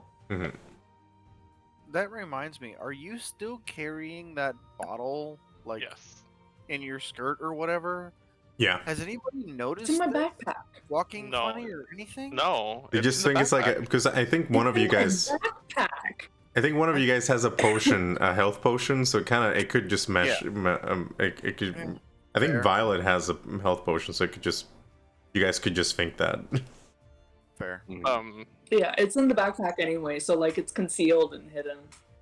Okay, I just remember at one point you had it like under your skirt or something like that, and like I think that I was don't know if getting you it walked out of the funny. wedding. Yeah. Oh, okay. So Yeah, when I San had the is child on one arm and it like under the other. Here, kid, hold this. So what is Sand? How does Sand carrying himself? San is basically think about all the things that a paladin is, and then flip them around. Because it's definitely not a paladin anymore. Okay. He has his beliefs, but he doesn't. He's not like Claudius. Yeah. But he strongly believes. He has one thing in his mind, and it's vengeance. So outwardly, right now he's you just look like a soldier to me as opposed to a paladin, maybe, or do you have like symbols? No, he doesn't. Because of when we entered, like because of the whole thing of Baldur's Gate, he took out everything. Okay. So I believe his holy I think I have a holy symbol too. I never said it, but it's a pendant that his wife had of her god because he switched gods when she died. Okay. So that's why he always like keeps it hidden now that he's inside the city. But he carries himself right now like just walking forward like a soldier. Yeah, basically. and you have a cloak on you because that your commander gave you when you were entering the city. Cool. All right, so did that give you like a good idea how people like how they're? Yep. All right. Yep, because I definitely would just want to gauge the walkdown to see what party dynamics are, so I know who I'm about to go into a ship with. Gotcha. So what do you guys do? You see the poison Poseidon in front of you. You see some people come in and out, but it's kind of like mid morning. It's almost, yeah, it's kind of mid morning at this point. So the figure inside, like in the front of the ship, it's not a maiden's bosoms, is it? No, it's not. Okay. I Wouldn't mean, I thought it was. That would have been great. Yeah, that would have been gorgeous. Yeah. We go like, hey, check this out. Let's just go down there.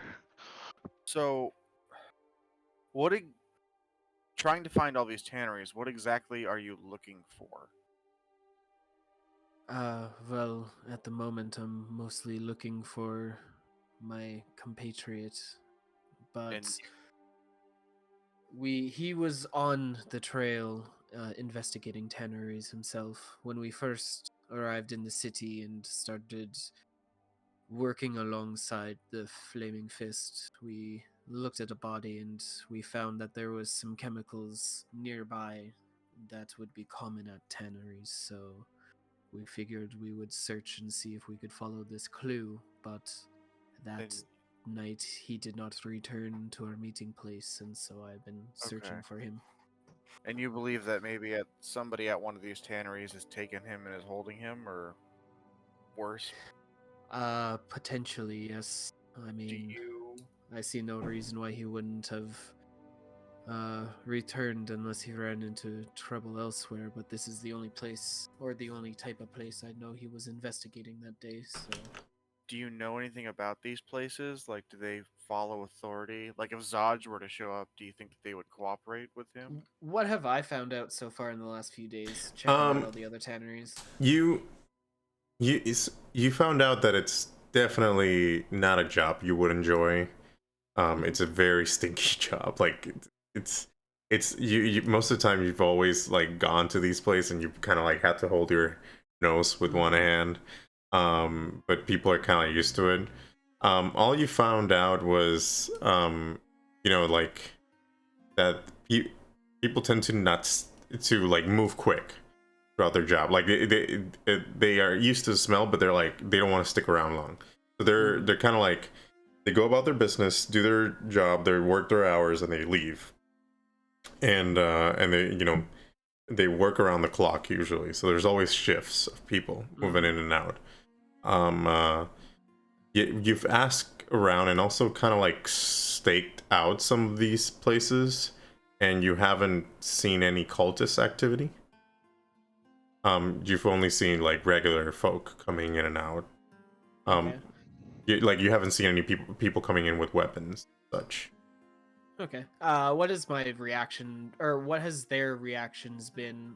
Like when I roll, and is it kind of like oh, stay here, we'll sit there and find out, or have I been able to kind of just walk up and investigate? Like, has it been difficult for me to check, or has it been easy for me to kind of just walk on a ship? So on this ship? Or well, not on a ship. Sorry, walk into a tannery, I guess. It has been easy to walk in. People usually kind of like ask you what you're doing, like what's going on, like if you're trying to fill an order or something.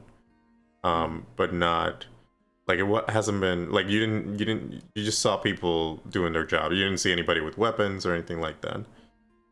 Which curiously, roll me perception checks.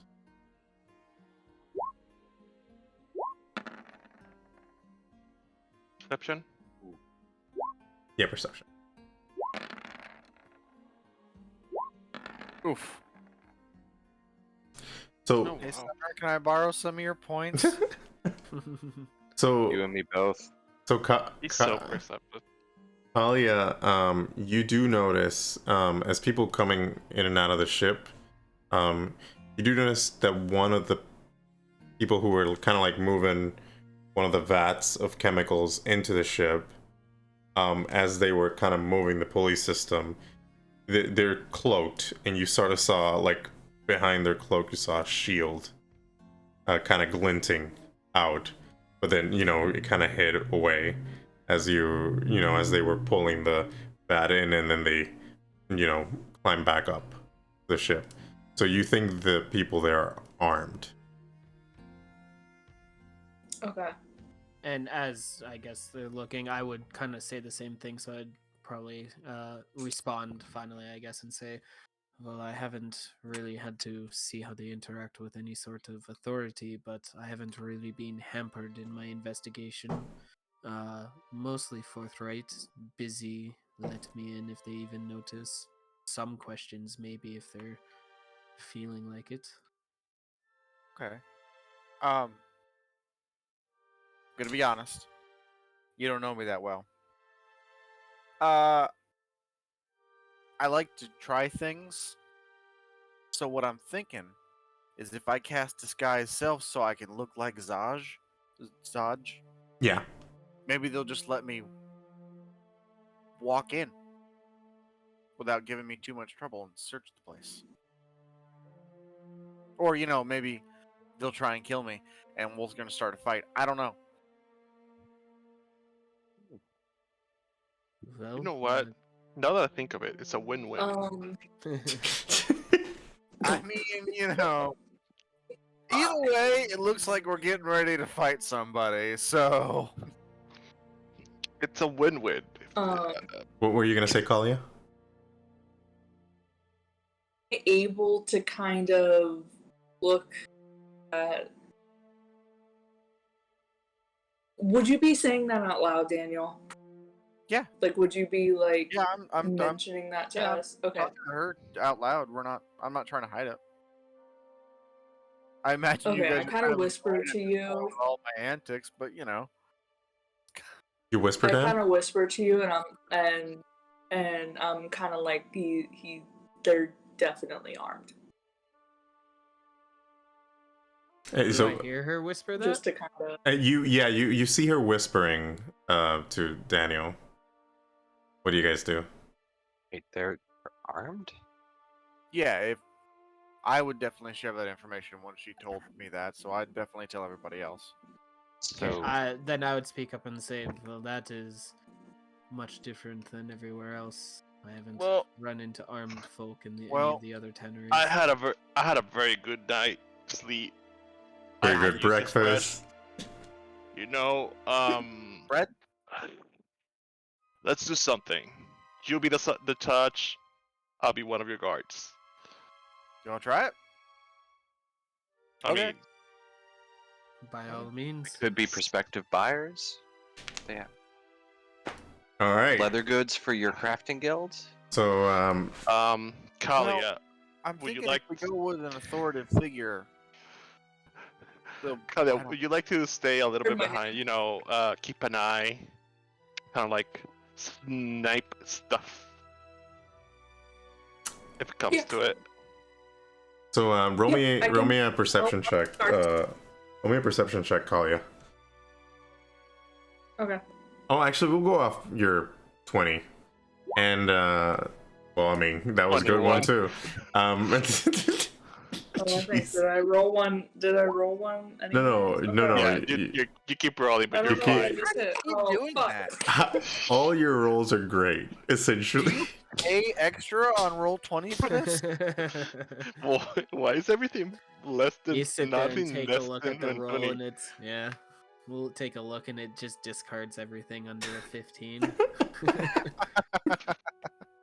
So you see kind of like you could probably sneak to one of the so there's one of the pallets that are being pulled with the chemicals. You could probably sneak in to one of those, and when they're hoisting it up, and maybe get into the crow's nest, snipe from there. Okay. Ooh. I definitely do that. All right, roll me. I enjoy sniping a lot. All right, roll me athletics. Okay. Sorry, not the one that does. Sorry, athletic, not athletics. The other one, the one, acrobatics, the one with the dexterity. That was the one.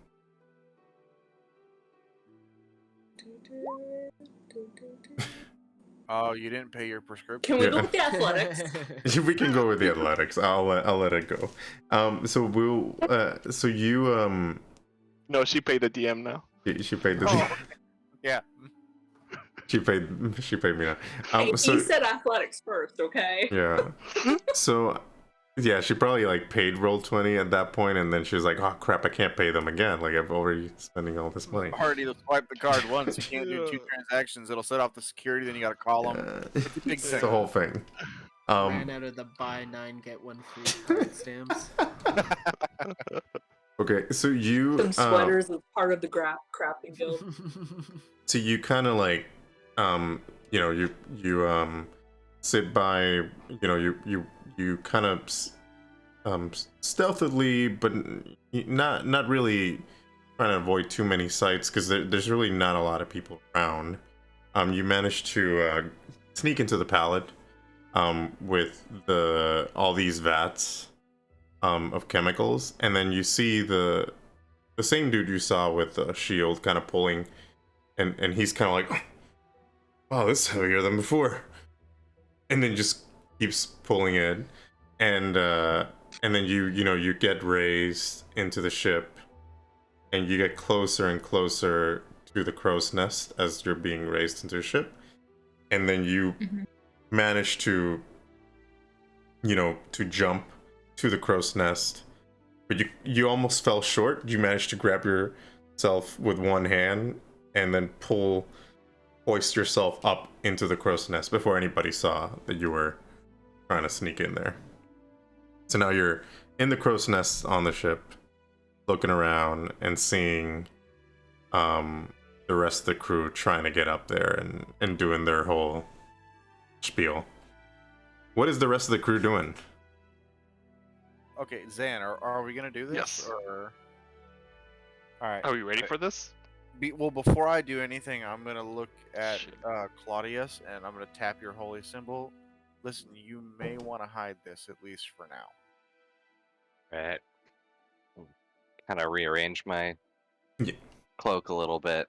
All right, Zan. Once I cast this, we have 1 hour to make this work. Otherwise, I turn back into a pumpkin. It's okay.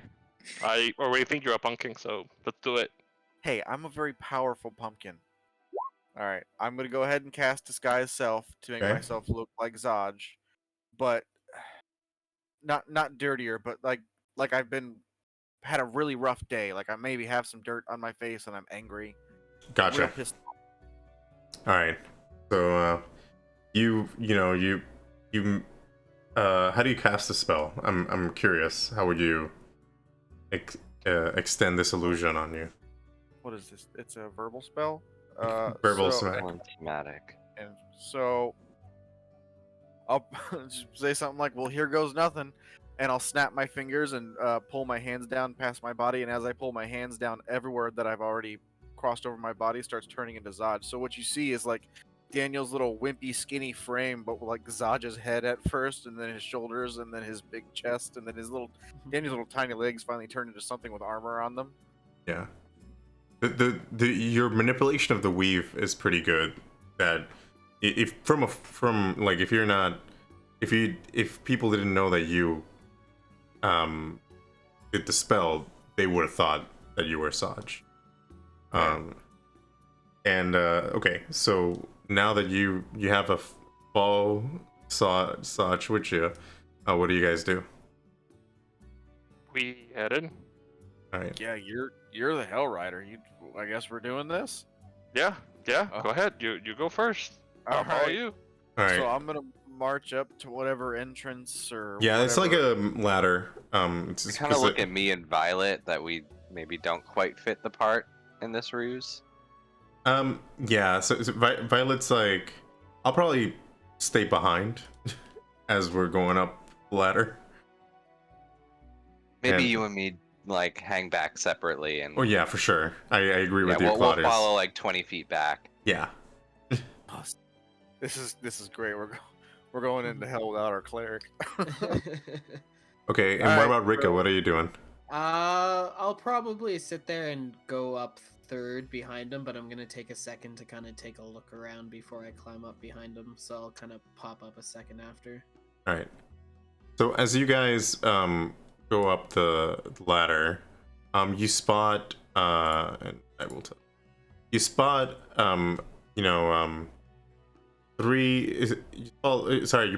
like 4 people kind of like moving chemicals, kind of like bringing them down. There's like a pulley system. They have like a little elevator that brings it down to the bottom of the ship, and they're just pulling it down.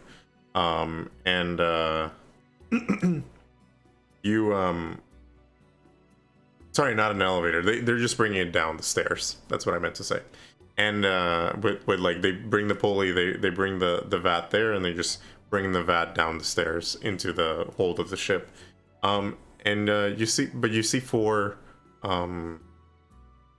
people just working around the main deck. And then as you step in, Daniel, one of them is like, "Flames? Here? Men, get your weapons ready. This is we're being raided." And That in the back. yeah, now I would say I'm gonna move you guys to a battle map, and I want you to roll me initiative. I'm gonna look at you, Zan, out of the corner of my eye. This may have been a mistake. So I look at him and you go like, maybe. So Kalia, I'm gonna put you here. So I'll put you here in the. Do you see the map right now? I think I moved all you guys there. Yeah. All right. Yep. So Kalia, I'm gonna move yeah. you here, but you're in the crow's nest at the top. Everybody else, you can before you roll me initiative, like you're doing right now. Are you Sorry. rolling? It's okay. I can Yeah, add you my later. rolls are just terrible. I can add them later. So make sure you touch your token before you roll it, because if not, it's not gonna add. Oh, I forgot. It's okay. I can add it now. Oh, obvious. You wasted that one. I know. Well, Wow. Let me add that for Daniel. Let's see. Did mine go through? Because it says mine didn't technically go through. I don't see I'll it. add them. But I'll I- add them. I'll get Yeah, it. the initiative order wasn't up yet for a couple of you guys, so Yeah. I wouldn't have added. So I got Daniel there, and then Well, no. I mean, do you see my roll? Yeah, I see the roll. Yeah, it's Yeah. up there, you got 4. Okay. Okay, so that would be It's been 4. being weird for me, so I Mm, Everybody else touched their token, right? And did their thing? yep. I did, but I did Yep. it late. Okay. I'm gonna. forget about Violet this time. No, yeah, that's true. Let me roll for her. Poor Sorry. Violet. Yeah, poor Violet. I should, yeah. Let me pull up her thing. Okay. Well, I know last time you forgot, and then we kept forgetting. Yeah, and it sucks. I hate forgetting. Okay. I'm just gonna do this since everybody rolled initiative. We're gonna stay with these initiatives for our jaunt in this particular place. Let me pull up the initiatives for these guys real quick.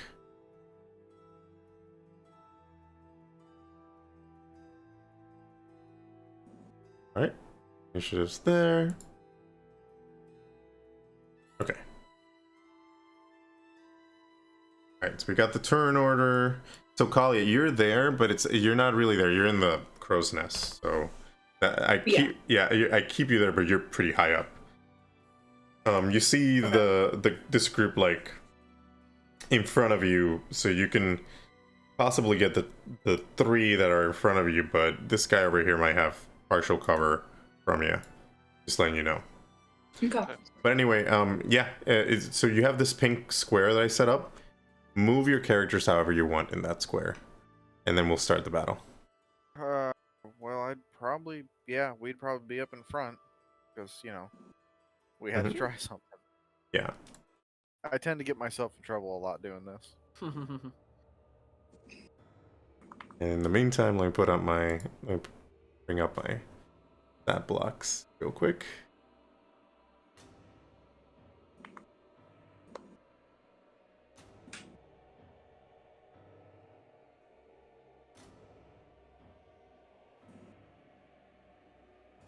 Okay, and then the other guy.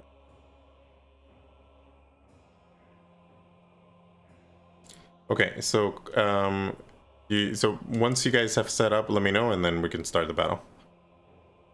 Okay, I'm trying to roll 20s, not cooperate with me right now. Gotcha.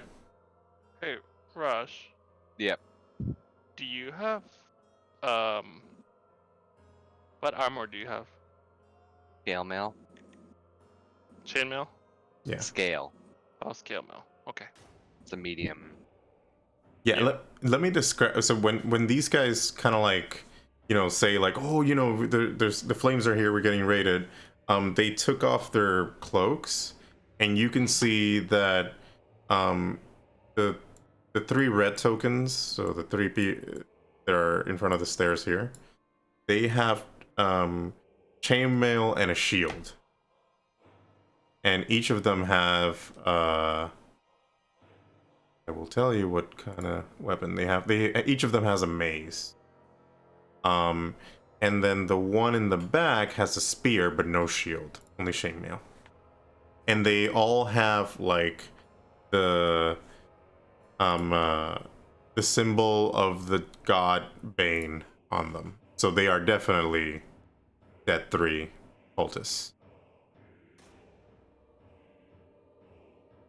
So they're cultists.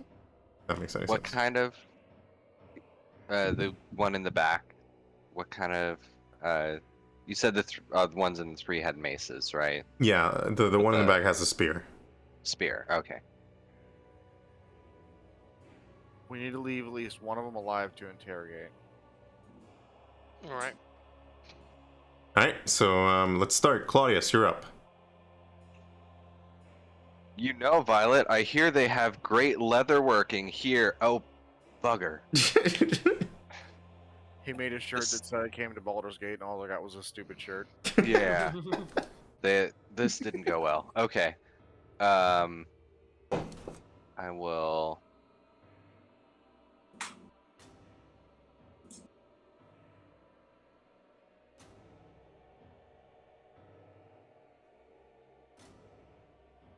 What will you do? I will put my hand quickly on Zan's shoulder, and I will cast Shield of Faith on him.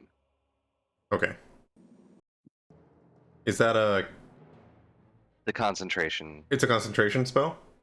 Yep. Alright, He so gets let me... plus 2 AC for up to the next 10 minutes. Alright, so I'm gonna put a token on you. That means that you're concentrating. Mm-hmm. So that means that if you get attacked, you might have to do a concentration roll. Yep. So I'm gonna put this on. That means you're concentrating. Alright. Alright, so that's a bonus action. You still have other actions, but I don't think you can... I think you can only do the... You can't do any spells at the moment, because you're concentrating. Isn't it just that I can't do other concentration spells? Other Or- concentration spells, I think. Yeah. Yeah. You can do the rest, but not any concentration spell. Yeah. So I will. Yeah, I will then do a Sacred Flame on the lead guy. Alright, on this guy? No, sorry, this Oh, one. the closest to us. closest one. Alright, cool. Yeah. Alright, so... Sacred Flame? So, how do you, I guess, how do you cast this? Do you take your symbol and kind of... Yeah, I quickly dig the symbol back out, and then hold it and cast the Yeah, so this flame-like radiance... call down a flame. Yeah, so this flame-like radiance descends on that of the guy in front. Let me roll for their... supposed to roll a dexterity. It says there, so let me do that.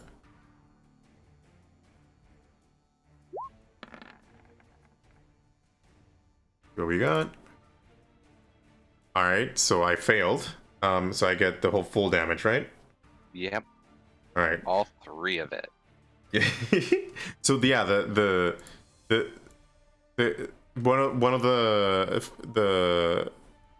like the captain, sorry, not the captain, the guy with the spear tells him like, careful, Thando, and then Thando gets hit with that flame that that you sent to him,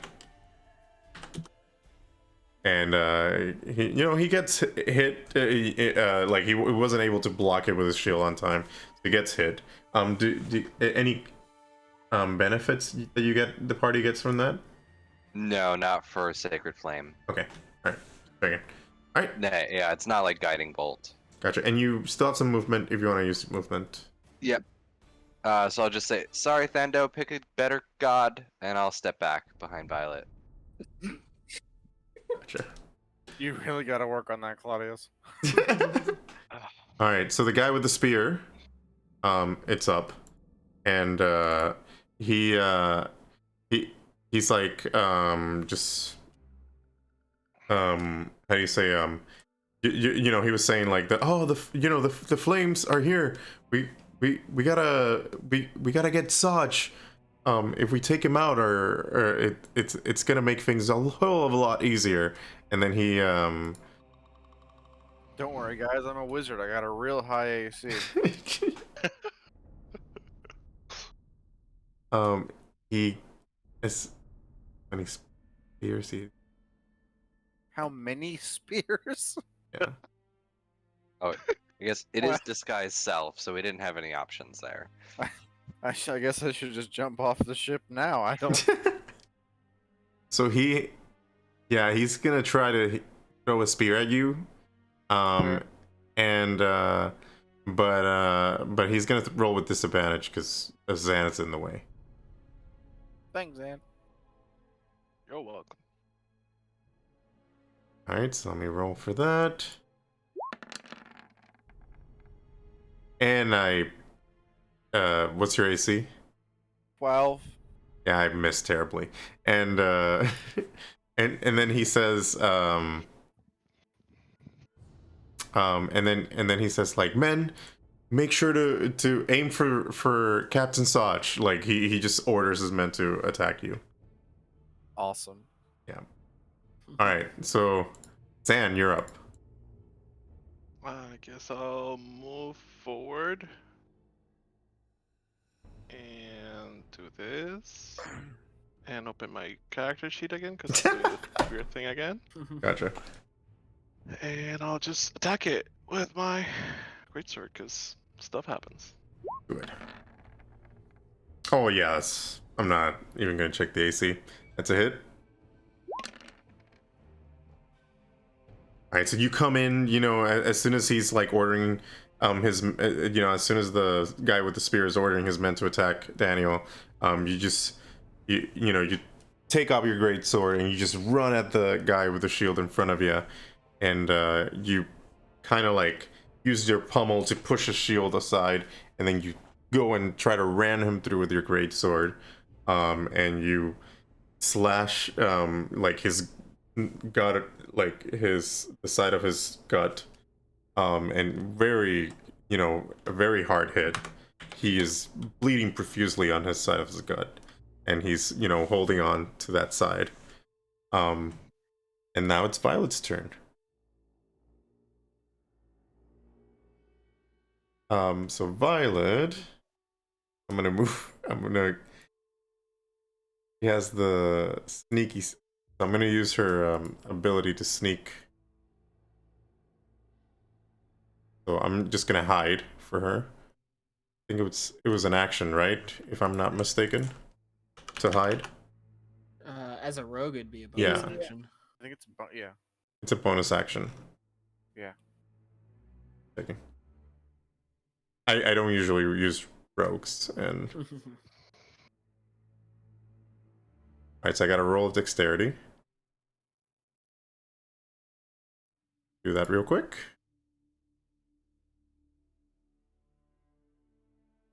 Sorry, not dexterity.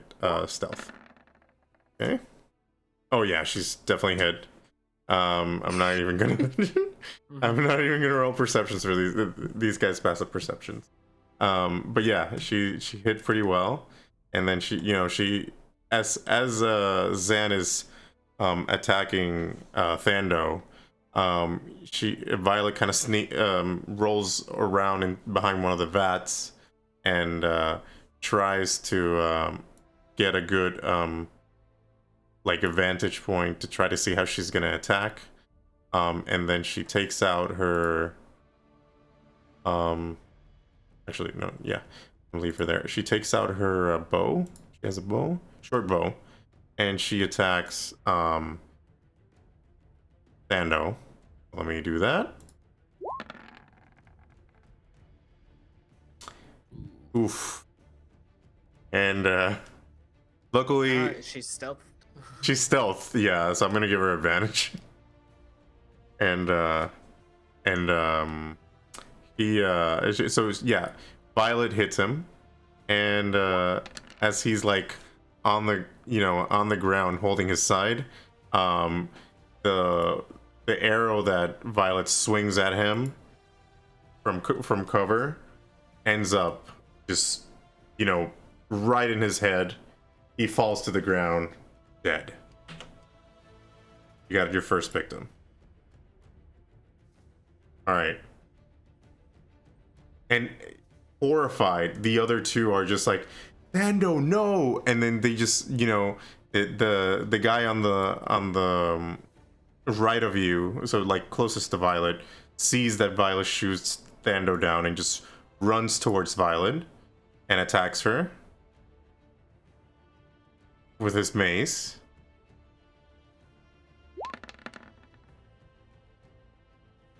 What's her AC? 24. Her AC is so he misses. Luckily, like it was pretty close. But he swings his mace. Violet just moves out of the way. And then the other guy sees Thando on the floor, sees San, and just attacks San. And let's see, because San kind of became the priority because he cut him, and attacks with his mace. Does a 23 hit? No, it doesn't. Really? My AC is 24 now with the chill. Just kidding. It's 19. All right, I almost got him. He was like, I was like, "Let me wait, look for it." Claudius did something, but I didn't know it was like that powerful. That is Oh. Daniel over here telling lies. He swings his mace at you and hits you like in your chest. And you try to like block it with your greatsword, but you weren't there in time, and you take 8 bludgeoning damage as you get hit by this mace. Wow. Rika, you're up. All right, so when I saw fighting was gonna break out, I kind of like pulled the left glove off of my hand and just stuck it in a pocket, then pulled out my rapier, and I put the blade to my hand and pulled all the way down, and you Mhm. can see kind of like blood on the blade, and then the blood kind of soaks into the blade, and as it does, sparks start shooting up the length of the sword. So first I have to roll my Crimson Right dice. I'm excited, guys, because it's a blood hunter. It's a homebrew class. So I take 2 damage to Oh myself. no, I'm so excited. And then as that happens, I'm gonna kind of walk forward, somewhat elegantly in behind, and take a stab at this guy with my rapier. Roll with advantage. Cool. All right, that's a hit. All right. So I do 7 piercing and 3 lightning damage. Okay, so you kind of do your attack, and how does the lightning? How does the Rite of the Storm work?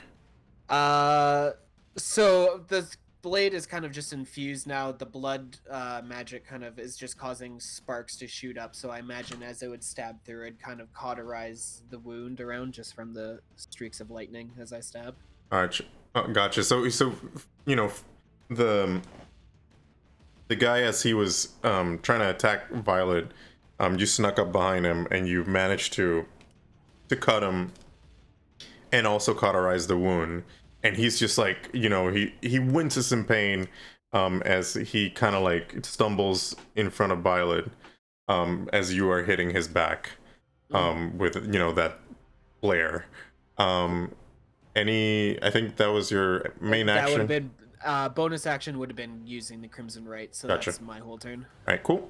Kalia, you are in the crow's nest. You are seeing this action devolving. What do you do? How far up am I? You're 40 feet up. Oh fuck. Okay. I would just take out the popcorn. I mean, you are enough that you could use your bow. I know I think could you do should- that. Am I within 90 feet of either one of the ones next to Zan or Violet and Rika? Yeah, you could totally, because you're 40 feet up, but it's like, I'm trying to think in terms of the distance. Yeah, instead of like in the angle and everything, it should be fine. You should be fine. Okay. Because I think it's like maybe Okay. 40. Because I can't really like check to see how far I am. Yeah. So okay, like, well then let's see. You first see, I'm you have going 20 to- feet. Oh. So at 40 feet, so that's you're 60. fine. 60 Okay. feet. And And these guys this don't have sort of- cover. This guy has half cover on you because he's like right under you, so it's kind of hard to aim. Yeah, I can't really see him. Hmm. Is this a sort of thing that, like, is this something I can, like, pop up and shoot and like duck behind, or Yeah, you do have half cover where you're at right now. Okay. I'm going to head the one at Zan. I'm going to cast Hunter's Mark on. Okay. Which I think I threw that up in chat. Okay, maybe not.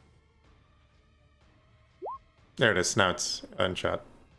Okay, so you're concentrated. So, Let me make sure I add that to your thing.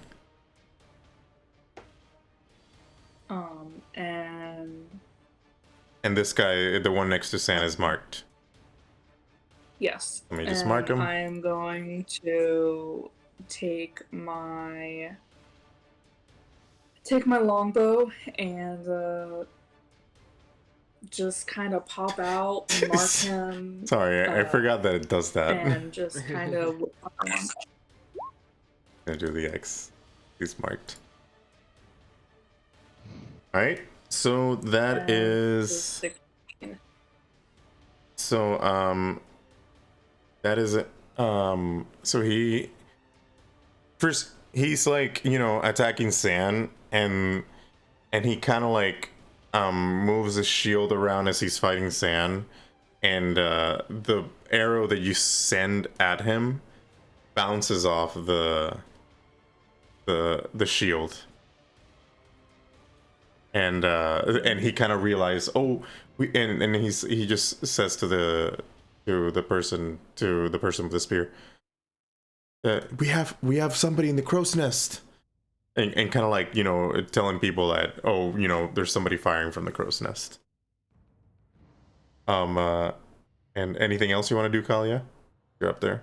You already did your bonus. You could technically, I guess, try to slide down using your movement. Well, the hunter's mark was my bonus action technically. Okay.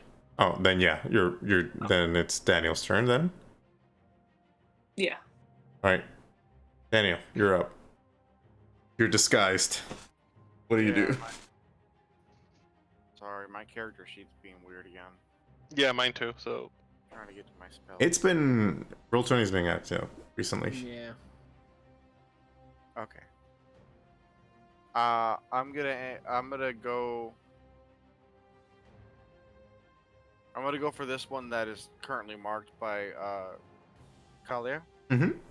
And I'm gonna look at this person and I'm gonna say, I'm gonna tell a dad joke. I'm gonna say, hey, what kind of cop did the alligator want to be? He's like, you know, he just deflected that arrow, and he's like, what? An investigator. And I'm gonna cast Tasha's Hideous Laughter.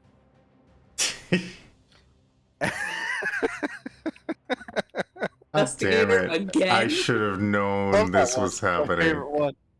Well, I'm trying to incapacitate somebody to question after, you know. Yeah. And I gotta roll. Make a spell DC save of 14. All right, let me do that real quick. It's like, what is he going with? Oh yeah, no, I definitely failed this wisdom saving throw. So he just starts laughing, like he kind of like falls prone, and just starts laughing, and just like investigator. It just he's on the floor prone. Didn't we hear this joke? Zan? Didn't we just hear this joke? Was it like? How does it still work? Dis- Amazing. Disappointed armor clanking from Zan. Just So yeah, Good one, he's Zaj. prone. Yeah, he's definitely prone and laughing. excellent. All right, so listen, don't kill that one, okay? Okay. All right, so That's all I got that's all you got. All right, do you want to Yeah. move? You can still move. now. Also, that's a concentration, man. I gotta mark all of you concentration dudes. Yeah, this is Alright. concentration up to a minute. Right. So you're- I am gonna. Oh man, there's nowhere good for me to try and hide at all. I'm just gonna move 5 feet over this way, try and get a little bit of distance from all the people trying to kill me. all right. So Claudius, you're up. All right. Um.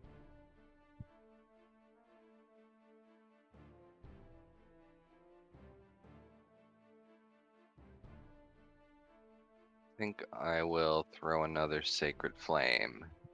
All right. At the. There a guy standing on top of Violet? There's a guy here. Yeah. You're gonna throw a sacred flame at him? He seems pretty hurt.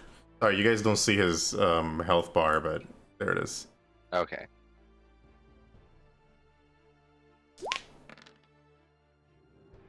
That's better. Okay, so you use your a holy symbol again, and you summon the sacred flame, and you just it descends upon him, and let's see what happens.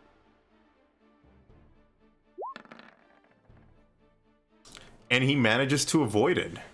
Like he just like deflects. You know, he sorry, not deflects with the shield. He just kind of like does a well, actually no, because he's being flanked. So, oh well, I don't know. Did he get mark or anything? Nah, I'm just gonna no. He like I'm gonna say he avoided it. So he like kind of moved around and avoided the flame at the last second. That was your one action. What do you do now? Do you move? Yeah, I think I'm just gonna go to here. Okay. Just move over a little bit. All right. So now it is the spear person's turn. So he moves to Sand, kind of like moves next to his friend who's laughing, and he's like, Jolin, get it together, and he just attacks with the spear at Sand. Let me roll for that.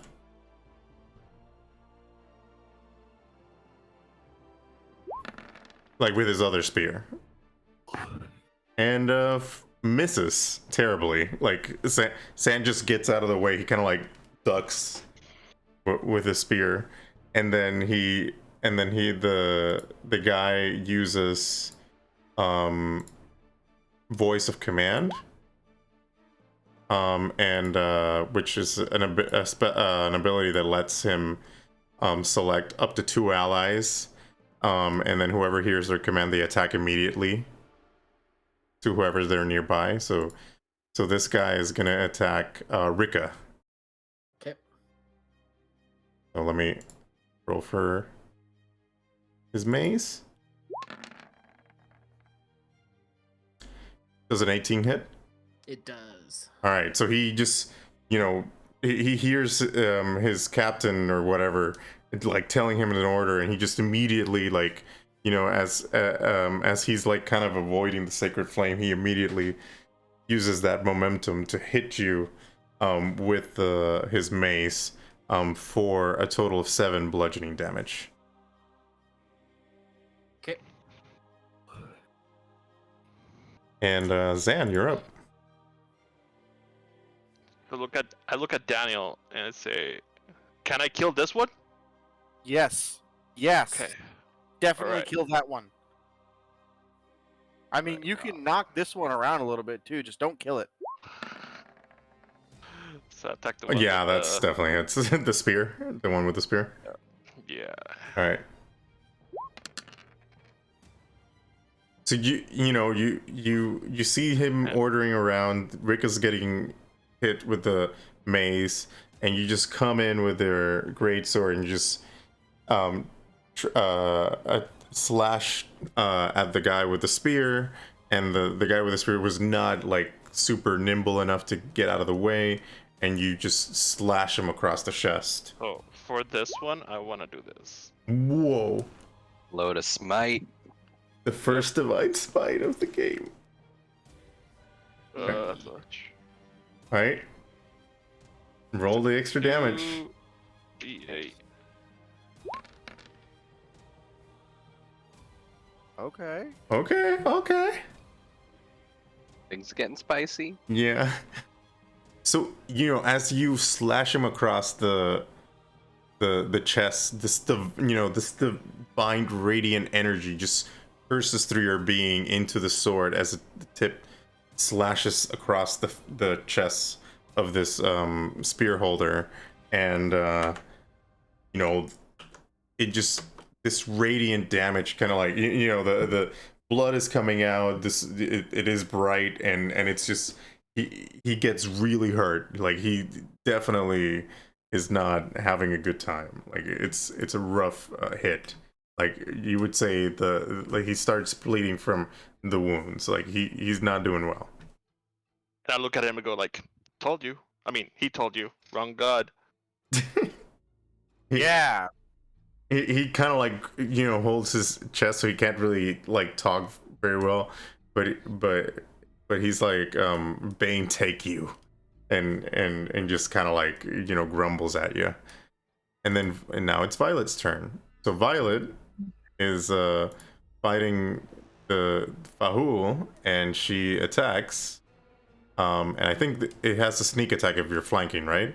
Yep, correct. Yes, so I will do that with, he only has a dagger, so no, a short sword. My bad. Takes out her short sword, and she attacks. And the guy with just deflects with a shield. And sadly, it did not hit, did not go through. And Violet, you know, just braces herself, and then the guy. So now it's Bahul's turn again, and after hitting Rika, he's like, all right, you know, he's gonna go for a second hit. See?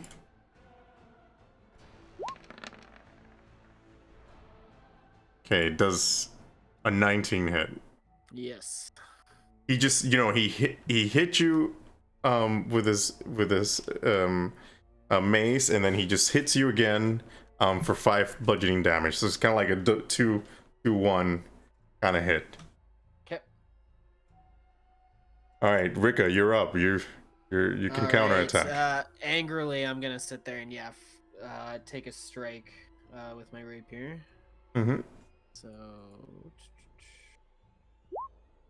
With an oof, I was gonna say with advantage, but it don't matter. yeah. And then I'm gonna sit there. When that doesn't work, I'm gonna kind of curse, and then I'm gonna reach under my cloak, and I'm gonna pull out a hand crossbow and aim it at the guy across the boat. So the guy with the spear, and take a shot at him. Okay, so you can do two attacks. A hand crossbow is considered light, so I could free attack, but it won't have any of my bonuses, and I also won't be able to reload it after. It's a one and done kind of thing. Oh, gotcha. Yeah. Yeah, so I can bonus action this, but yeah, so. That one hits. Okay, so it would just be a D6 though. Which one? This guy? Yeah, the guy with the spear. All right. Oh, nice damage though, so 6. So you would have to spend an action to reload it, or a bonus action. Well, I can't reload it anyways because my hand's full with the rapier, so it's literally gonna be one shot, and I'm gonna drop the crossbow. So yeah, he gets, you know, as you're kind of like swinging and missing with the other one, you pull out your crossbow and shoot him, and one of the crossbow bolts hits the spear holder, like in his on his side, and it's just, you know, he's in a world of hurt right now. Talia. Yeah, that's my turn. Oh, sorry. Talia, you're up. I'm going to use my bow to try and go for the one that's above Zan. Okay. Yeah, and also this guy doesn't have half cover anymore, so you can definitely throw at him. Oh yeah, that hits. 19. Yeah, that hits. That hits? Okay. Roll me damage. Oh, I can roll it for you. You have to click on longbow. Yeah, yeah. That's right. I got it. 5. 5. Okay. And make sure you add that arrow back because it kind of took out one of your arrows. But yeah, 5. Okay. Yeah, I will. So yeah, that arrow swing through. You sniped him and hit him in his leg as he was, trying to like fighting with Rika, and he's just he knew you were up there, but he kind of forgot when he was fighting Rika, and now he's like So do you have any bonus or anything you want to use? Nope, I'm gonna stay up here. All right, Daniel, you're up. I can't do too much because I'm concentrating on this. But you spell. can use anything that's not concentration. Yeah, I know. Yeah. Well, the one that I'm looking at that I want to use is concentration, so I can't. Which one? Oh, I wanted to use cause fear on Oh, on the other one. I completely forgot that you had this one under Tasha, and he had to like roll something to keep the concentration going. Yeah, he gets a chance to save each turn. Yeah. Yeah, sorry. Let me roll that real quick. Because if he rolled it, then he would just leave the trance but not go. Let me just roll that real quick. 14, he's got it. Yeah, it's 14. He's got to beat. And it's wisdom, right? I believe it's a spell save. So. Okay. Oh. Yeah, he doesn't. He's still laughing on the floor. All right. Oh, cool. I think what I'll do is go ahead and cast. Oh, I'm not gonna cast. Okay, here's what I'll do. I'm going to move over here to engage with this bad guy. And I'm gonna pull out my quarterstaff. And Oh, I'm wow. Trying to attack with my quarterstaff. Okay. All right. Feeling brave. Yeah. Yeah, I mean, probably a terrible idea, but Daniel doesn't think. Yeah. And I'm concentrating. See, I can't do two things at once. That was a terrible idea. you do have magic missile. You know that, like for next time. I know. I should have. Well, I'm trying to save spell slots. I've already used 2. Oh, okay. There's a lot of empty space on this map. We're All right. So you try to hit him with the quarterstaff. He just, he even though he's hurt, he manages to kind of like deflect it with his shield. Claudius, you're up. Right. Oops, sorry, I skipped you on the turn, but you're up. I am feeling pretty boring. I think I will.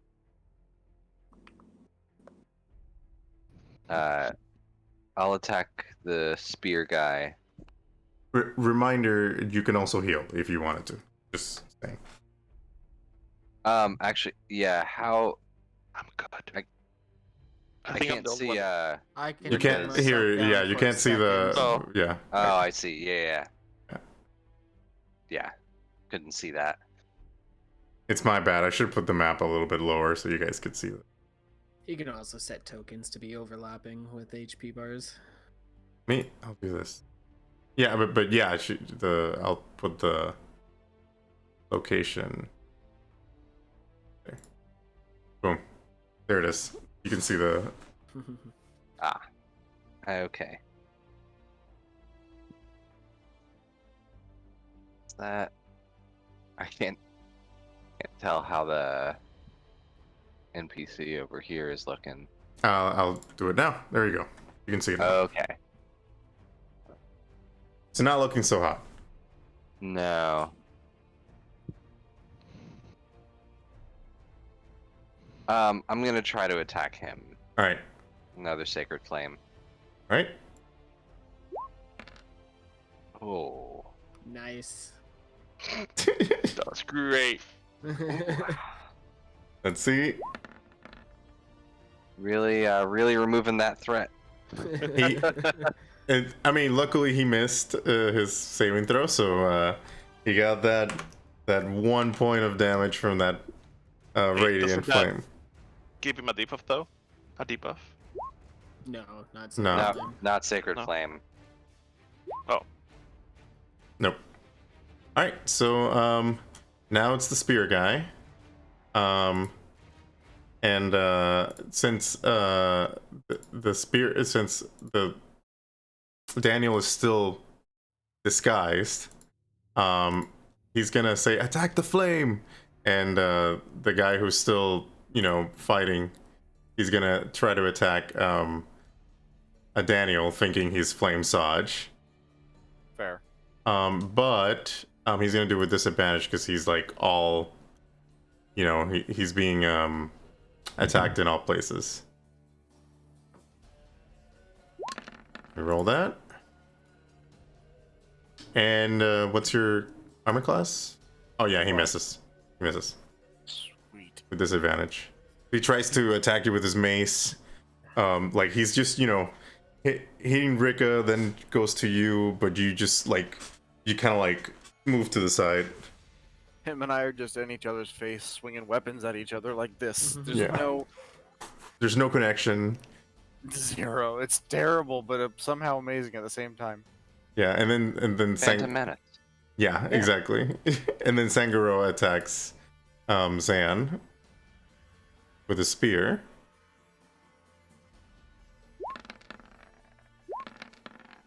Okay.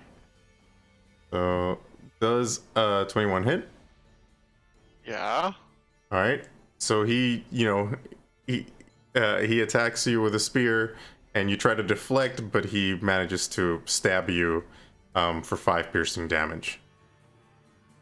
Okay.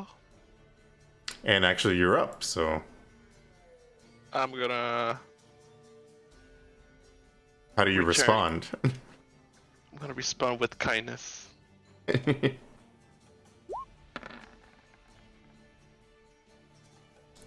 All right. That's he manages to deflect with the spear as you respond. How dare he? And then now it's Violet's turn. Violet's gonna attack the guy that attacked Daniel with her short sword again, and try to do a sneak attack.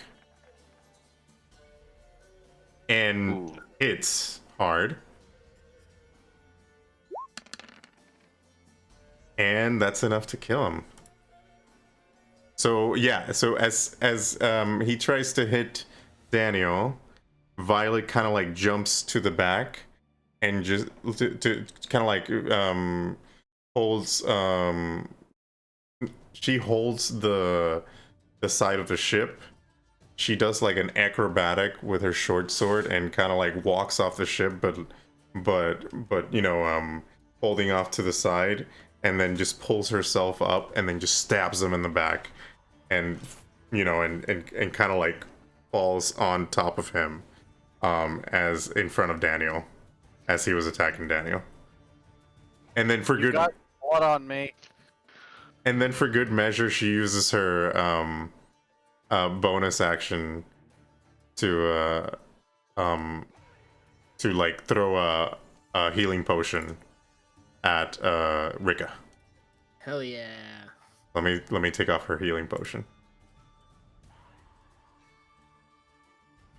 from her how do you say, her inventory. Yeah, Violet's just being cool right now. Where's her healing potion? She had it here. I'll get it. Anyway, you have a healing potion right now. That's Cool. That's all you need to know. Oh yeah, I see where she put it in. All right, cool. All right, so this guy's dead. He dead.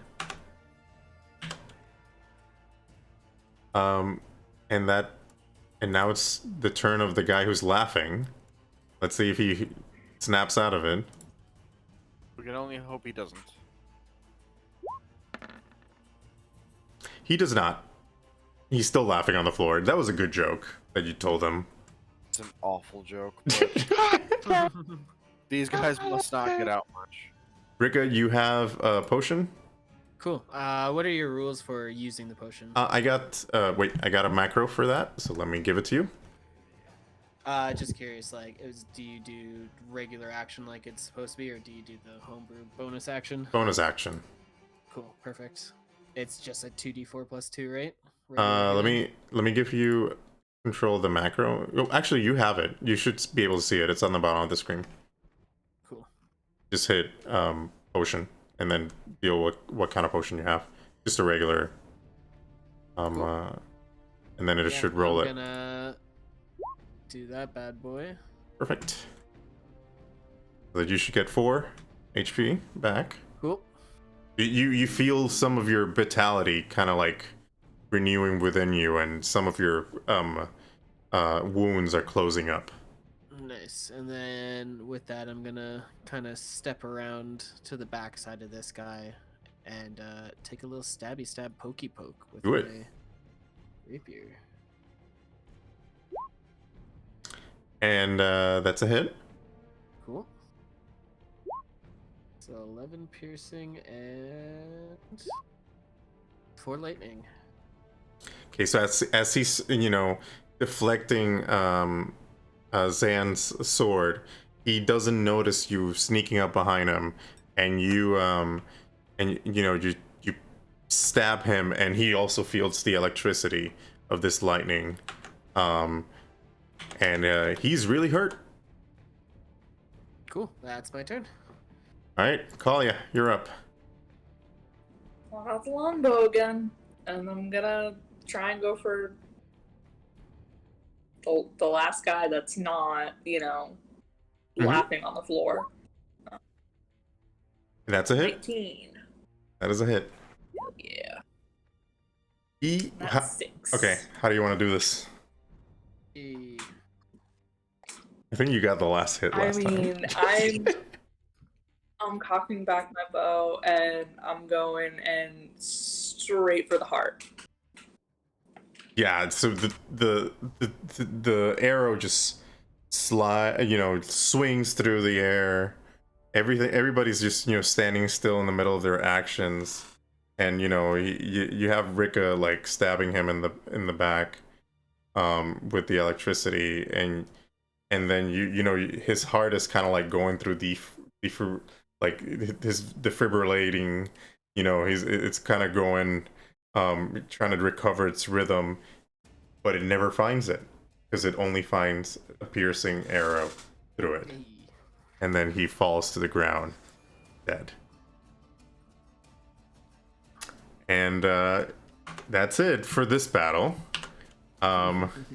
You guys are kind of getting your bearings as Jocelyn's still laughing on the floor. What do you do? I have some rope.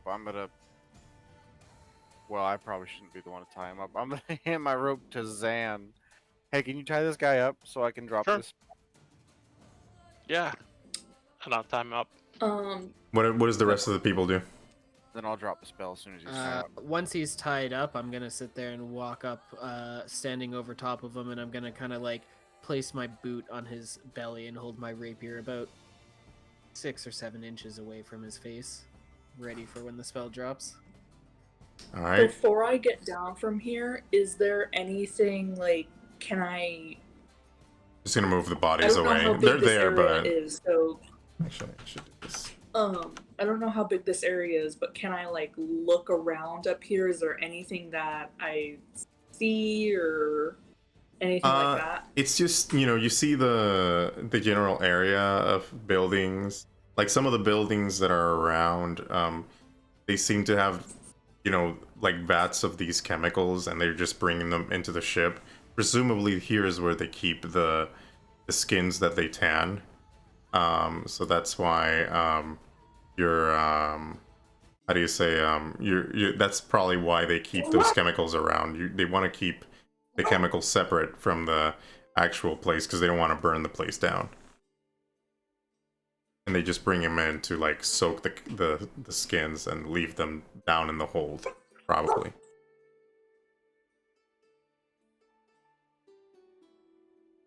Right? Anything else? So there's nothing that I see. Nothing So that you there's see. nothing that I see in the crow's nest. Inside the crow's nest. No. Yeah. It's like pretty abandoned. Like it hasn't been used in ages. Like you feel like you're lucky that that it didn't break on you as you were using it to snipe. You want to get down? Hello, Alia. Just woke up, so I'm like trying to mute it. Yeah, I end up getting down and joining the rest of the party. All right, roll me acrobatics.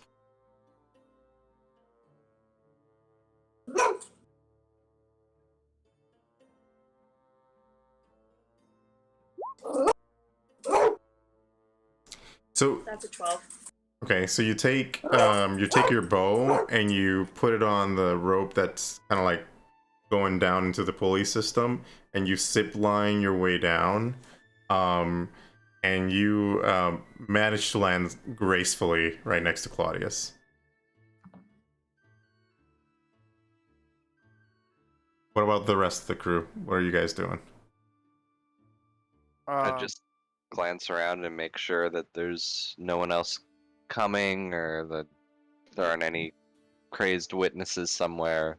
I stay on my guard. Okay, so you see there are some stairs leading down to the hold, and you see there are two doors, one here and one here. I'll reveal a little bit of light there. Let's see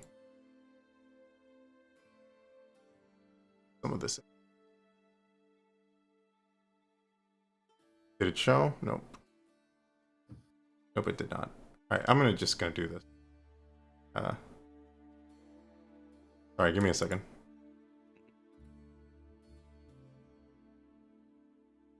Nope, that is the wrong thing. Ignore that. I don't know what I did. That was me. Me trying to use a computer. I don't. Okay.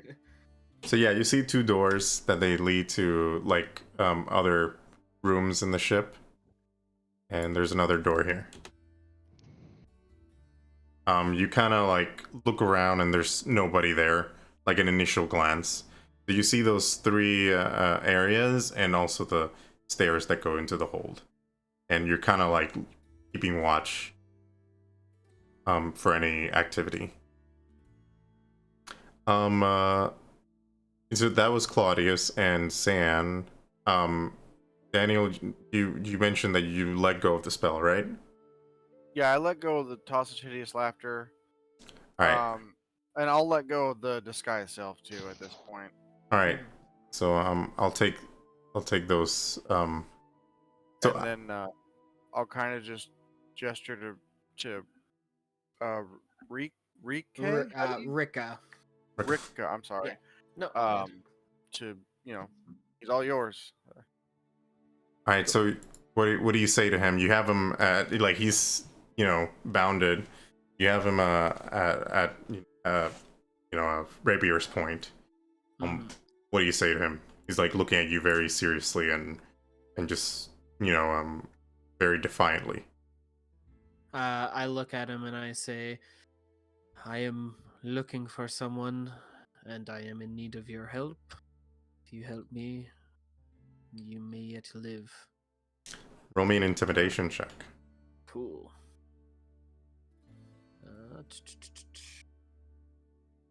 I'm not very good at these. See, he knows like his situation does not look good with you having him at rapier point. So he's like, you saying you mean your friend who has the same cloak as you? Oh, you noticed. I guess uniforms were useful. Yes, I've been looking for him for a few days now. Is he here? He might have been to here. Like he's on the floor, like just looking at your rapier. I'm going to need you to be a little bit more specific. Hey, ask him about fairy boobs. I kind of like look a little confused and then keep looking back at the cultist for the time being. All right, roll me. Maybe inch the rapier just a couple inches closer. Okay, so roll me an intimidation, but with advantage this time. Okay.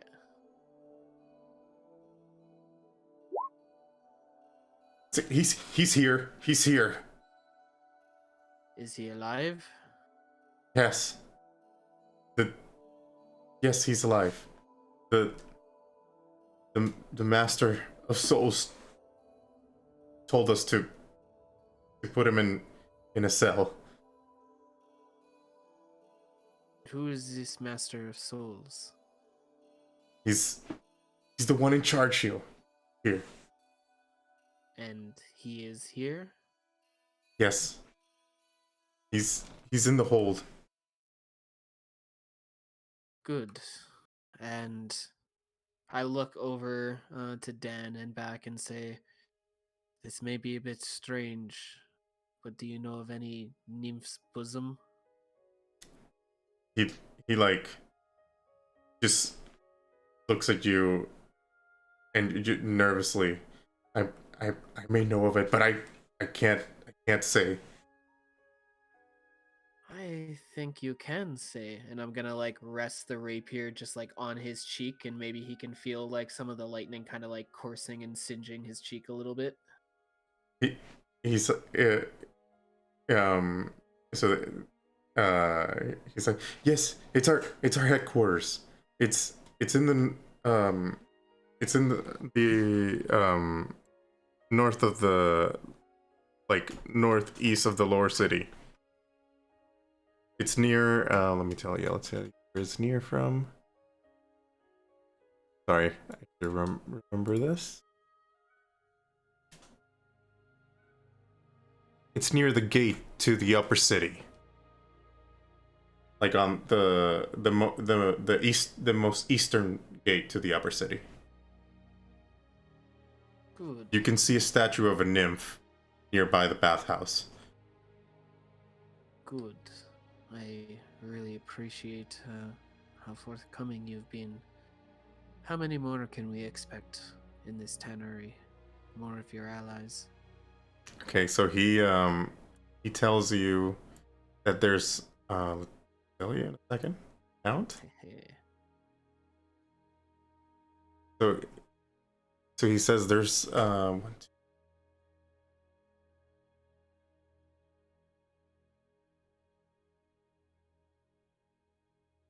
there's 13 of us. Sorry. There's 12 downstairs. And not including the Master of Souls. Good. And then I'm gonna like pull the rapier back away from his face, but I'm gonna let him cut his cheek just a little bit. He's like, he gets a little bit electrified. He's like, I look to these guys and say, well, I suppose we should be ready. What do you want to do with him? We can't let him live. He's gonna tell everybody we're here. As soon as he says that, I just poke him kind of like right through the chest with the rapier. Like, you just kill him with a grab? Yeah. Daniel's He's like, As soon as he says it. He's like, and just like gets electrified, and you just poke him in the heart. So like he's gone. Like you just defib his heart out. Yeah. And then when I pull back, I kind of just like shake the rapier off and then slide it back into the sheath. And then the first thing I'm gonna do is walk over and pick up my crossbow. And I'm just gonna load it and stick it back into its little holster along my side. All right. So yeah, you have these 3 rooms, and you have the stairs to go into the hold. Since we're at the end point, we're gonna leave it here. We'll pick up this dungeon for next time. Cool. Can we do a short rest? You can, but there might be some consequences to it. Okay, then never mind. Just Not saying. a lot. It's because it's like a 30-minute usually, and 30 minutes, people dead, a fight broke they out. heard Yeah. commotion upstairs. Yeah. Yeah, one of them did yell that they were being raided. Mm-hmm. So yeah, just Alright. letting you know. And the Yep. spell I put on you is only for 10 minutes. Okay. So I should take it out. Let me just take that out before I forget. All right, so we'll leave it here, and we'll continue on with the Poison Poseidon next time. Hey. Yay. Yeah. Well, thanks a lot for watching, guys. Make sure to hit that like and subscribe if you want to catch more of these. We'll see you guys here next Friday. The next episode of Baldur's Gate. Have a good one. Bye. Bye.